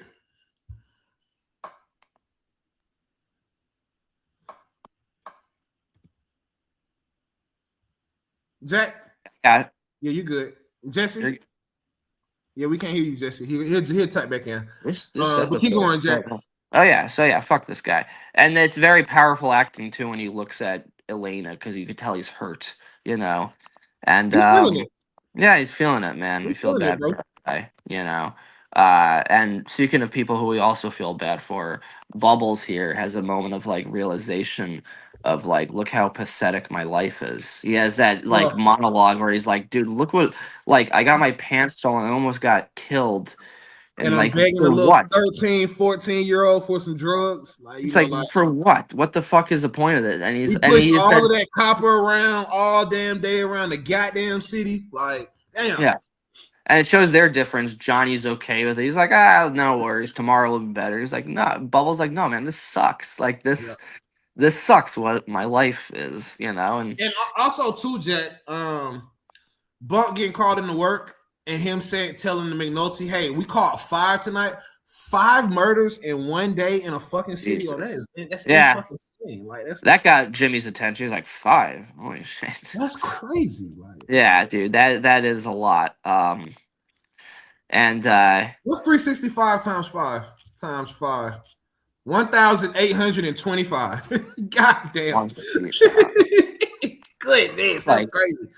Like a very small town, you know, of people just getting killed. So yeah, to also like this shows, and this is a great storyline. Cutty's whole storyline of focusing on a guy getting out of prison, genuinely trying to turn his life around. And the first time he sees it, he has that moment where everything like, it's a great. I got it right here where he's like walking. It's just the show kind of slows down to just show him like walking around and experiencing life on the outside for the first time since 1989. It's and then it zooms in on his grandma's name on the door. You can see that it still says EY. It's like okay. So my grandma still lives here. Okay, got it. Okay. Right. It's like it's just got to be crazy. The first time you see the outside world in 15 years, like what the 14 years. So since like 1990 or 89. You know, and it's like it's got to be very surreal, and I like the way that it like there's no sort of like music or anything. It's just like you just the sounds of like the wind and it. So it's like it gets you into that feeling of like everything's slowing down. And you see the little lady open the door and welcome him in. His grandma, like, as somebody that had only one grandmother my whole life. She was with me till I was about 18 because my mom's mom passed like when she was 6 or something. So I never met her. But as somebody that had a grandmother until he was 18, I missed the hell out of my grandmother. So like seeing him open the door and seeing her open the door and welcome him in, it was really sweet. It was a really sweet moment. Like, that was really nice, man. Yeah. And we also I like Rawls' whole theme of just screaming at people and like, well, he was. Did you just invoke the word responsibility to explain why you didn't catch those people? I don't think you know what the word means. Bro. He was flaming him up, bro. Poor Marvin. He even says that, and he's like, "Well, better him than us."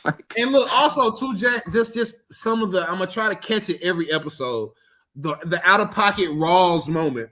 Him saying somebody is raping your entire district. It's just like his commentary, bro, is the most out of pocket in the whole entire show, bro. He has some of the most out of pocket moments in the whole show, bro. Like it's unbelievable. Like, well, it's funny because it's like when he was a major, he already had this like power complex, and it's like now he's a deputy commissioner, and so you just see he's like just a night. He's hilarious, but he like to work for him has got to be just an absolute nightmare. Question, y'all. When does it establish that he got promoted to deputy commissioner?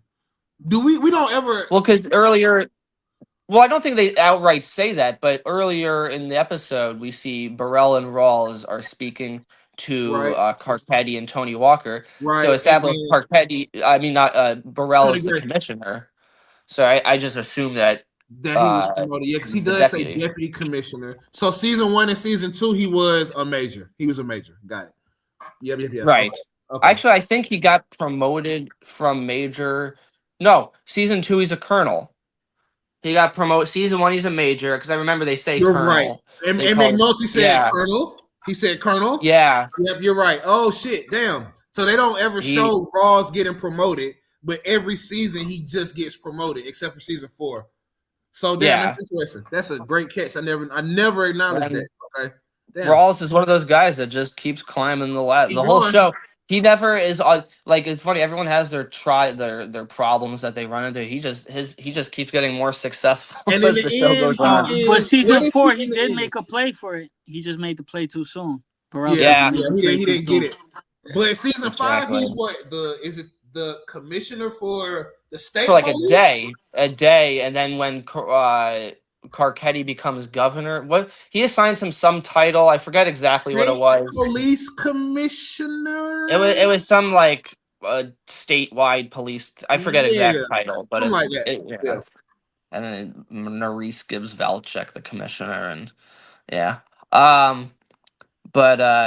so Burrell's just hammering everyone at home, and Yeah, everyone's just like working really long hours. Like Perlman's like you living out of your office, and he just like that's doesn't even crazy. respond.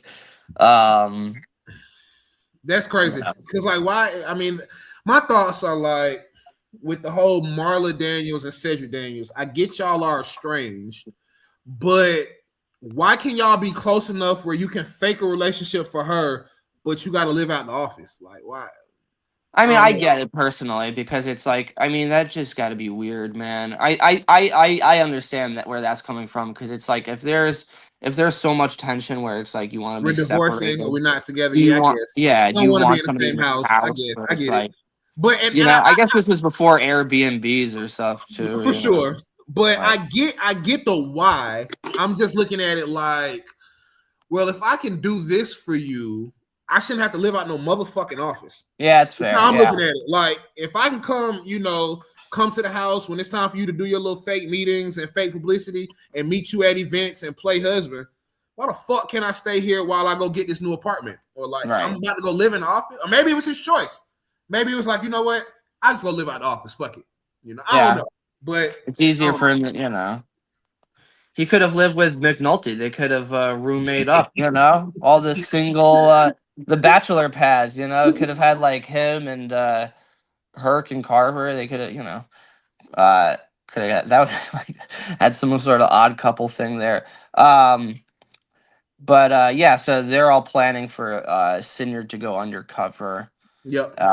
And sell to this guy. Now, who is this guy he's selling to? Or he's somebody buying that is Prop Joe's lieutenant, one of Prop Joe's lieutenants. That makes sense. Yeah. And this is the second season in which Sidner is the undercover guy, because he did that season 1. I guess he's just good at it, Yep. Playing the game. Also, he's a black guy. He's the only black cop. Yeah, fair. That's true. we can send players in there, you know what I mean? McNulty said it. McNulty said, whenever, remember when Cuba got shot? Yeah, it's true. Always you were sitting there. Yep. Yeah, it's a great point, except for when Herc was the fake drug buyer in season 2 when he had that big favorite Herc moments too. Like I ain't gonna lie. I love Herc in season 2. Season 2 was a good Herc. Season 3 was an okay Herc, and then season 4 was like, what the fuck? Crashed out. He definitely crashed out. That's true. I'm the certified crash out in season 4. No questions asked, bro. And also, Sidner's been working this guy for 4 months, y'all. So this is 4 months of trying to establish. And I'm just curious if he's been working him for 4 months. Like what was the back and forth for 4 months? Like are y'all going out to lunch and he's testing you and seeing like, okay, well. I guess after month 4, I feel comfortable selling you this cocaine. Like, I guess, like, what happened? Maybe working, maybe like when they say working him, they're trying to like find a way for him to talk to him or something. I don't know. It's a good point. I never thought about that. I never thought about that until just now. Like, I was like, he said he's been working on for 4 months. So what was he doing in those 4 months to establish? Okay, month 4, I'm gonna sell you these drugs. Like I don't know. It's just something. It's a pointless thought. It was just on my mind. I was just curious. No, I got the tablet stopped on the dealer. I'm just looking at his goofy ass face. So I'm just like, what did it take 4 months to what happened in 4 months? Like what? Yeah. I guess, it's a funny shot. He's looking at sitting there like this kind of thing. Where I stopped it at, it just looks really goofy. Like, but yeah. So Cutty is also like getting involved. He has that package, and he's gonna. Yep. He calls the guy to sell it to, and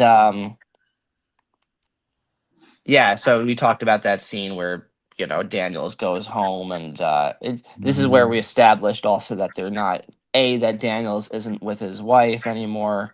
Yep. And B that Marla is trying to like run for counsel. And you can see how Daniels is like hurting while he has to pretend he doesn't want to do this, but he's a good man, Daniels. He's a good guy. He's like, and trying to also help her out. Jack, speaking about Cutty, I like that when they pulled up on Cutty to get him the package. I like when they were like, yeah, you see where the little kid is sitting? It's right under here. It's right under him. I like that Cutty established the spot where they were going to meet at.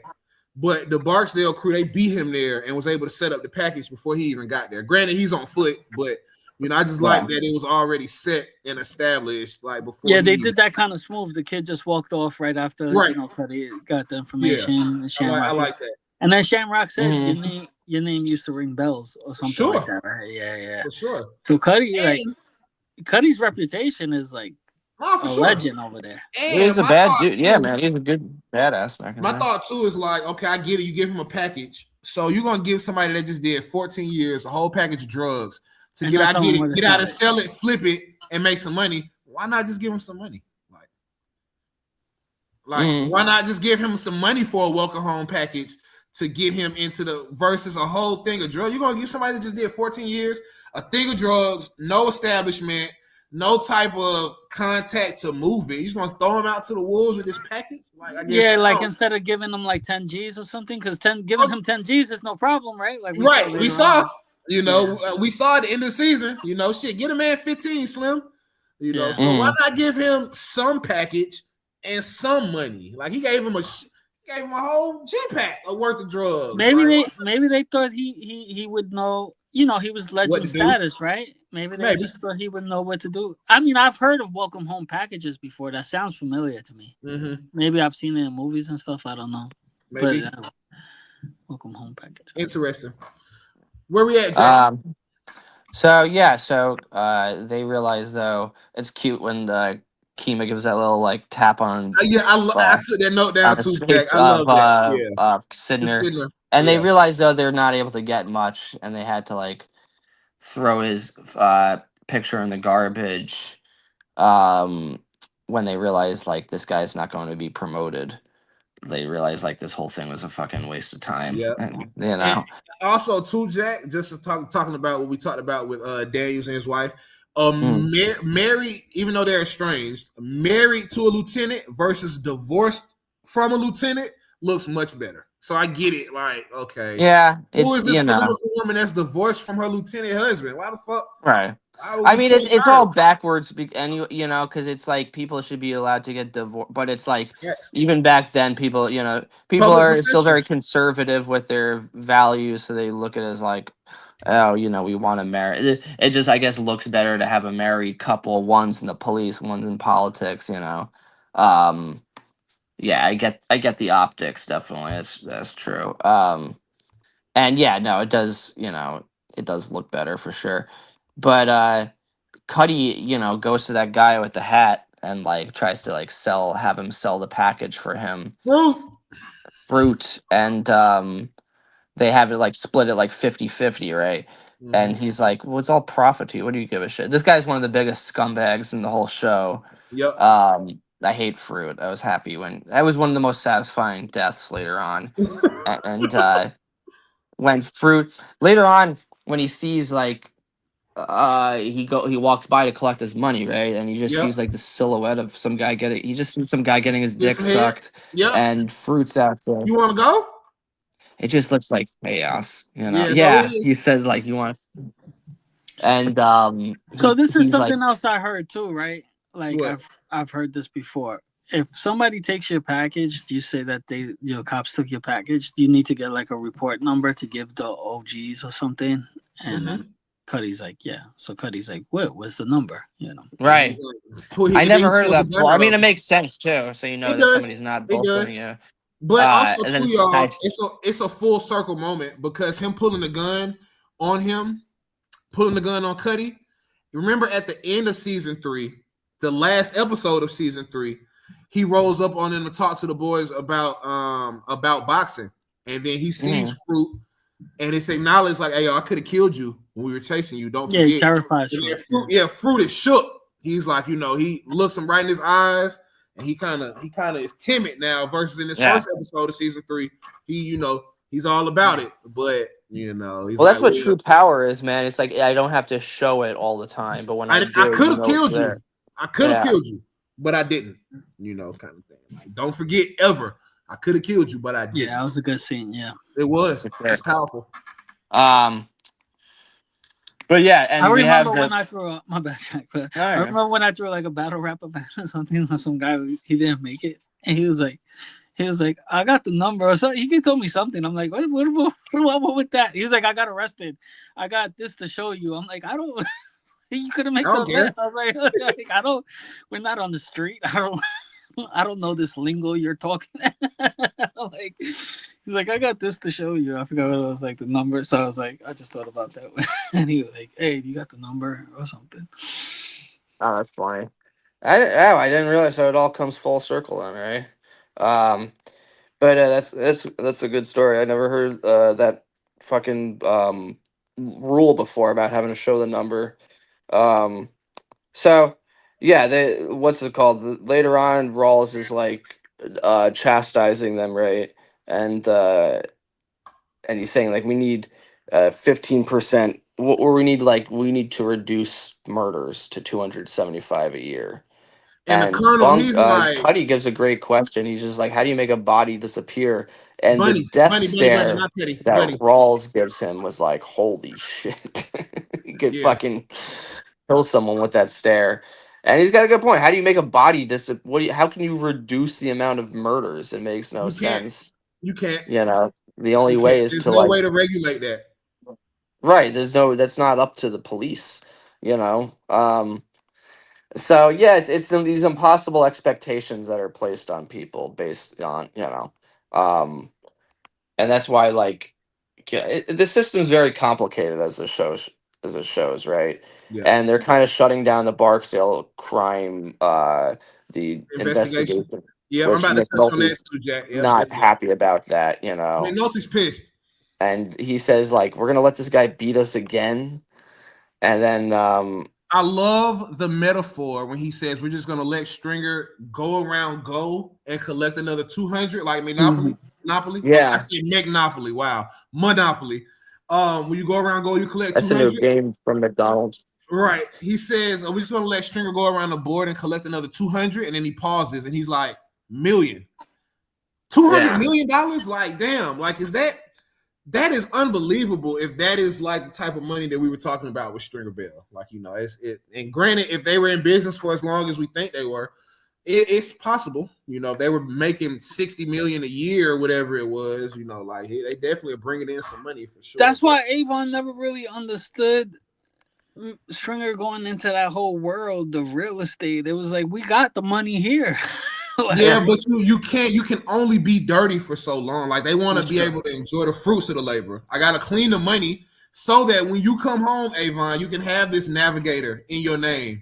You can have this apartment complex in your name, kind of thing. Like, it's because we got legit money where we can talk about some of this money and clean some of it. Like, that's the purpose of it. If you think about it, and I'm not a criminal lawyer by any means, but like if you were trying to clean some money in the stock market and in the real estate market, those would probably be two of the easier methods to do, because you could buy real estate with cash. You don't really need too many regulations and stuff that you can buy. You can buy stocks with cash, kind of thing. Like, if you're going to clean some money, real estate would probably be one of the ways to do it. You know, so I don't know. I'm just a gangster, I suppose. Yeah. But yeah, and like when Bunny says that, like, how you make a body disappear, you know, everyone's like very impressed, because it's like, it shows this is a different type of police. He doesn't take this kind of bullshit from people. And, you know, he's making a good point. But okay, so McNulty's, he's let this whole thing, it's become an obsession getting Stringer Bell. He's made his entire life. And, you know, he talks to Lester. He's like, don't let him, you know, let this run away. And he says, even like, Lester's you against the world, too. right? Like, bro, it's always about you, right? Like, yeah, and he does have that McNulty has that mentality of like, of that narcissist of like, everyone's against me. I'm the only one that's right. Anybody who's ever you know, worked he with doesn't, McNulty but he has doesn't been pissed off by him before. Anybody who's worked with McNulty has gotten mad at him at one point or another. You know, I don't know if Kima, did Kima ever get mad at McNulty, Leland? Well, she was angry about the fake serial killer thing. But they weren't partners. You know. Were they? They weren't necessarily partners because they were working in homicide. But she was in the unit. But Jack brought it up. She did get mad at the fake homicide. Yeah. You know, you know, and but he doesn't understand when he pisses people off. He's just like, what the fuck did I do?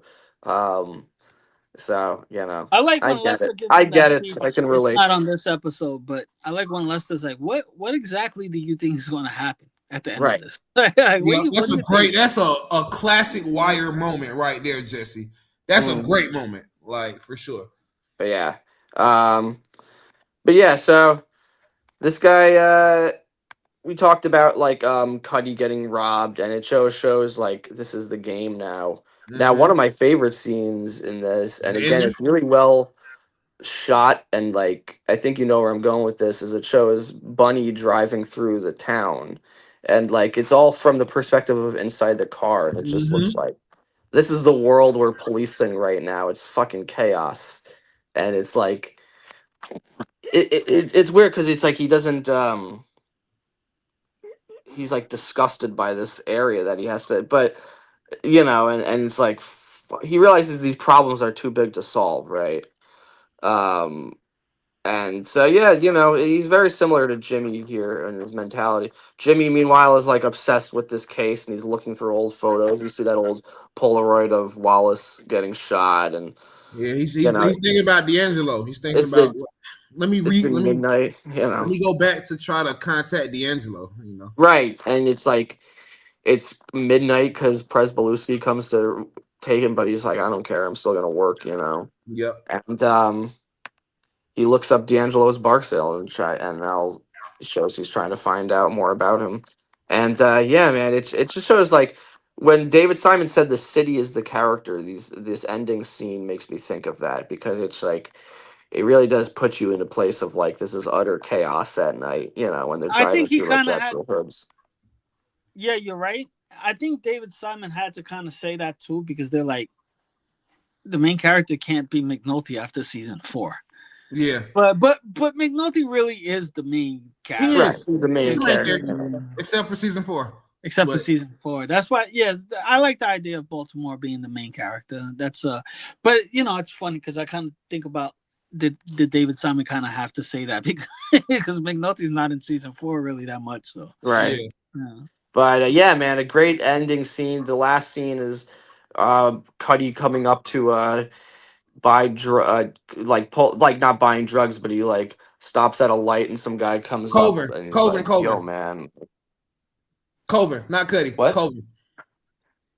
Didn't I say Bunny that? Colvin. Bunny Colvin is Did I say? I said Colvin. Yeah. Oh, You said Cutty. fuck. Colvin. Alright. So Colvin Well, if it wasn't for you, I would just be saying the wrong name all the time. I guess. I got you, family. I got your back and your side, Thank bro. you. I appreciate that. recap episode with Jack alone, I would be thinking Bodie's a police officer. Yeah. Like, No one would be able to. No one would be able to follow it. You know. I got your back and I got your side, bro. I got you. But bro. you do great narration, Jack. Salute. Yeah. you. So thank you. I like this kid, Justin. I like this kid as an actor. He's got a story too. He got a story yeah, he's too. he's kind of an underrated character, you know, because is. you know, he's the one that has heart in the Cutty boxing gym. You know, he's walking to get chips in the middle of the war. I love that scene too. Snoop is like, what the fuck are y'all doing in the street? Don't y'all know it's a fucking war going on? Getting a bag of chips. Let's get the fuck in the car. Yeah. Get the fucking truck.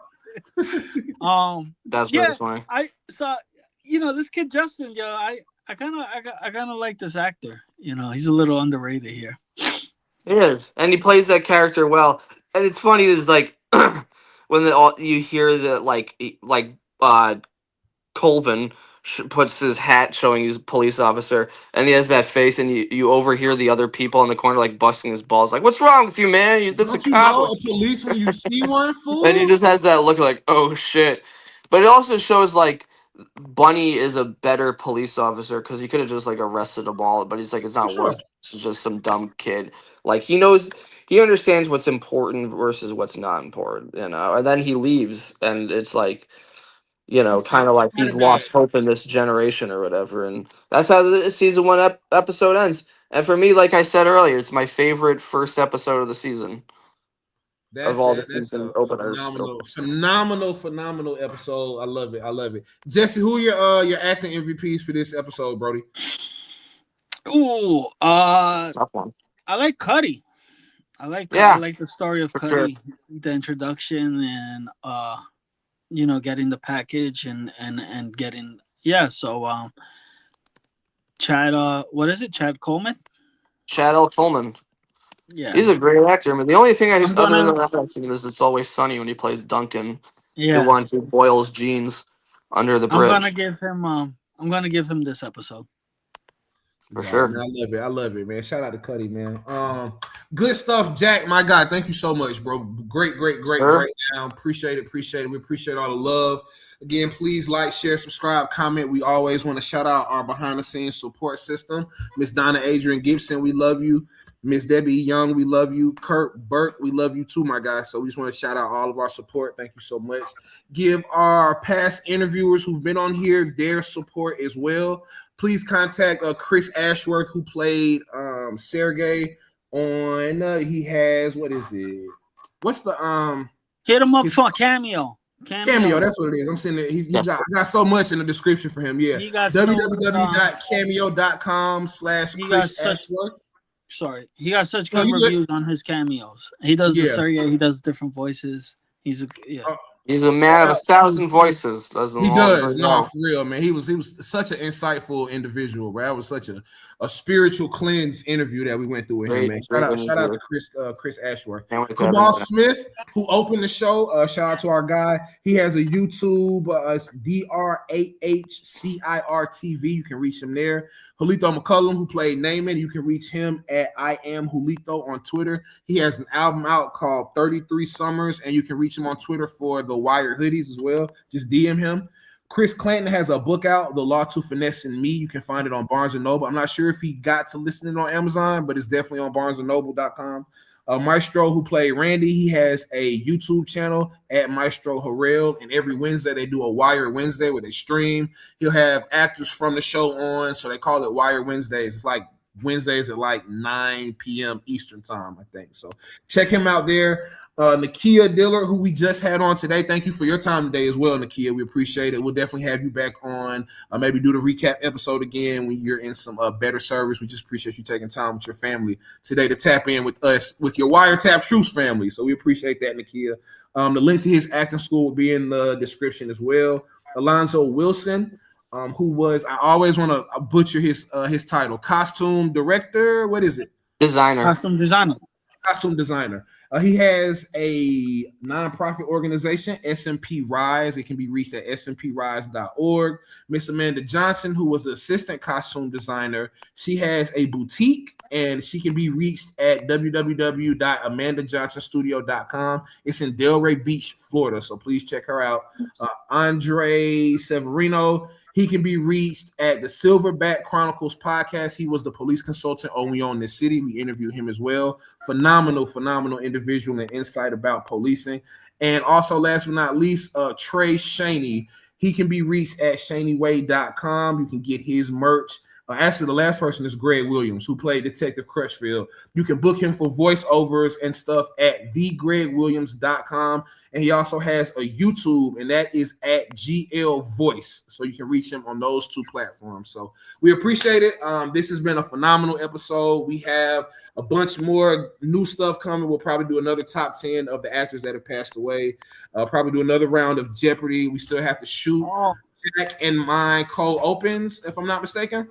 Yeah, and also rest in peace to Jeffrey Pratt Gordon's stepfather who raised him, and he's on Facebook. Charlie, wow, you got love from the Wiretapped Truths, man. I kind of messaged him, I guess, in a moment of like grieving, because when I hit him up and I said, sorry for your loss, and he was like, damn, Jesse, this one really hurts me. And I was like, my heart I did not know that, bro. Shout out to Jeffrey Pratt Gordon, who played Johnny 50, man. Blessings to you, bro. We love you. Keep your head up. Wow, keep your head up, bro. Man. Yeah, we're with you, brother. We're with you. Yeah, that sucks, man. You got our love and support, man. We definitely love you, my guy. So this has been another phenomenal episode. Please, if you all want to book us for any voiceover work, any commercials, please feel free to reach out to us on YouTube or via email at wiretappedtruths@gmail. We can be reached there, or you can reach us 678-938-5398. Shoot us a text. any voiceover work. There's 3 of us, 3 different nationalities, 3 different perspectives on voices. So please feel free to contact us if you have any inquiries for us for voiceover stuff. So thank you so much. It's been a phenomenal episode. I love my team. Thank y'all so much for tapping in today. This has been Wiretapped Truths. Please like, share, subscribe, comment, and we'll see you all soon. Have a good weekend.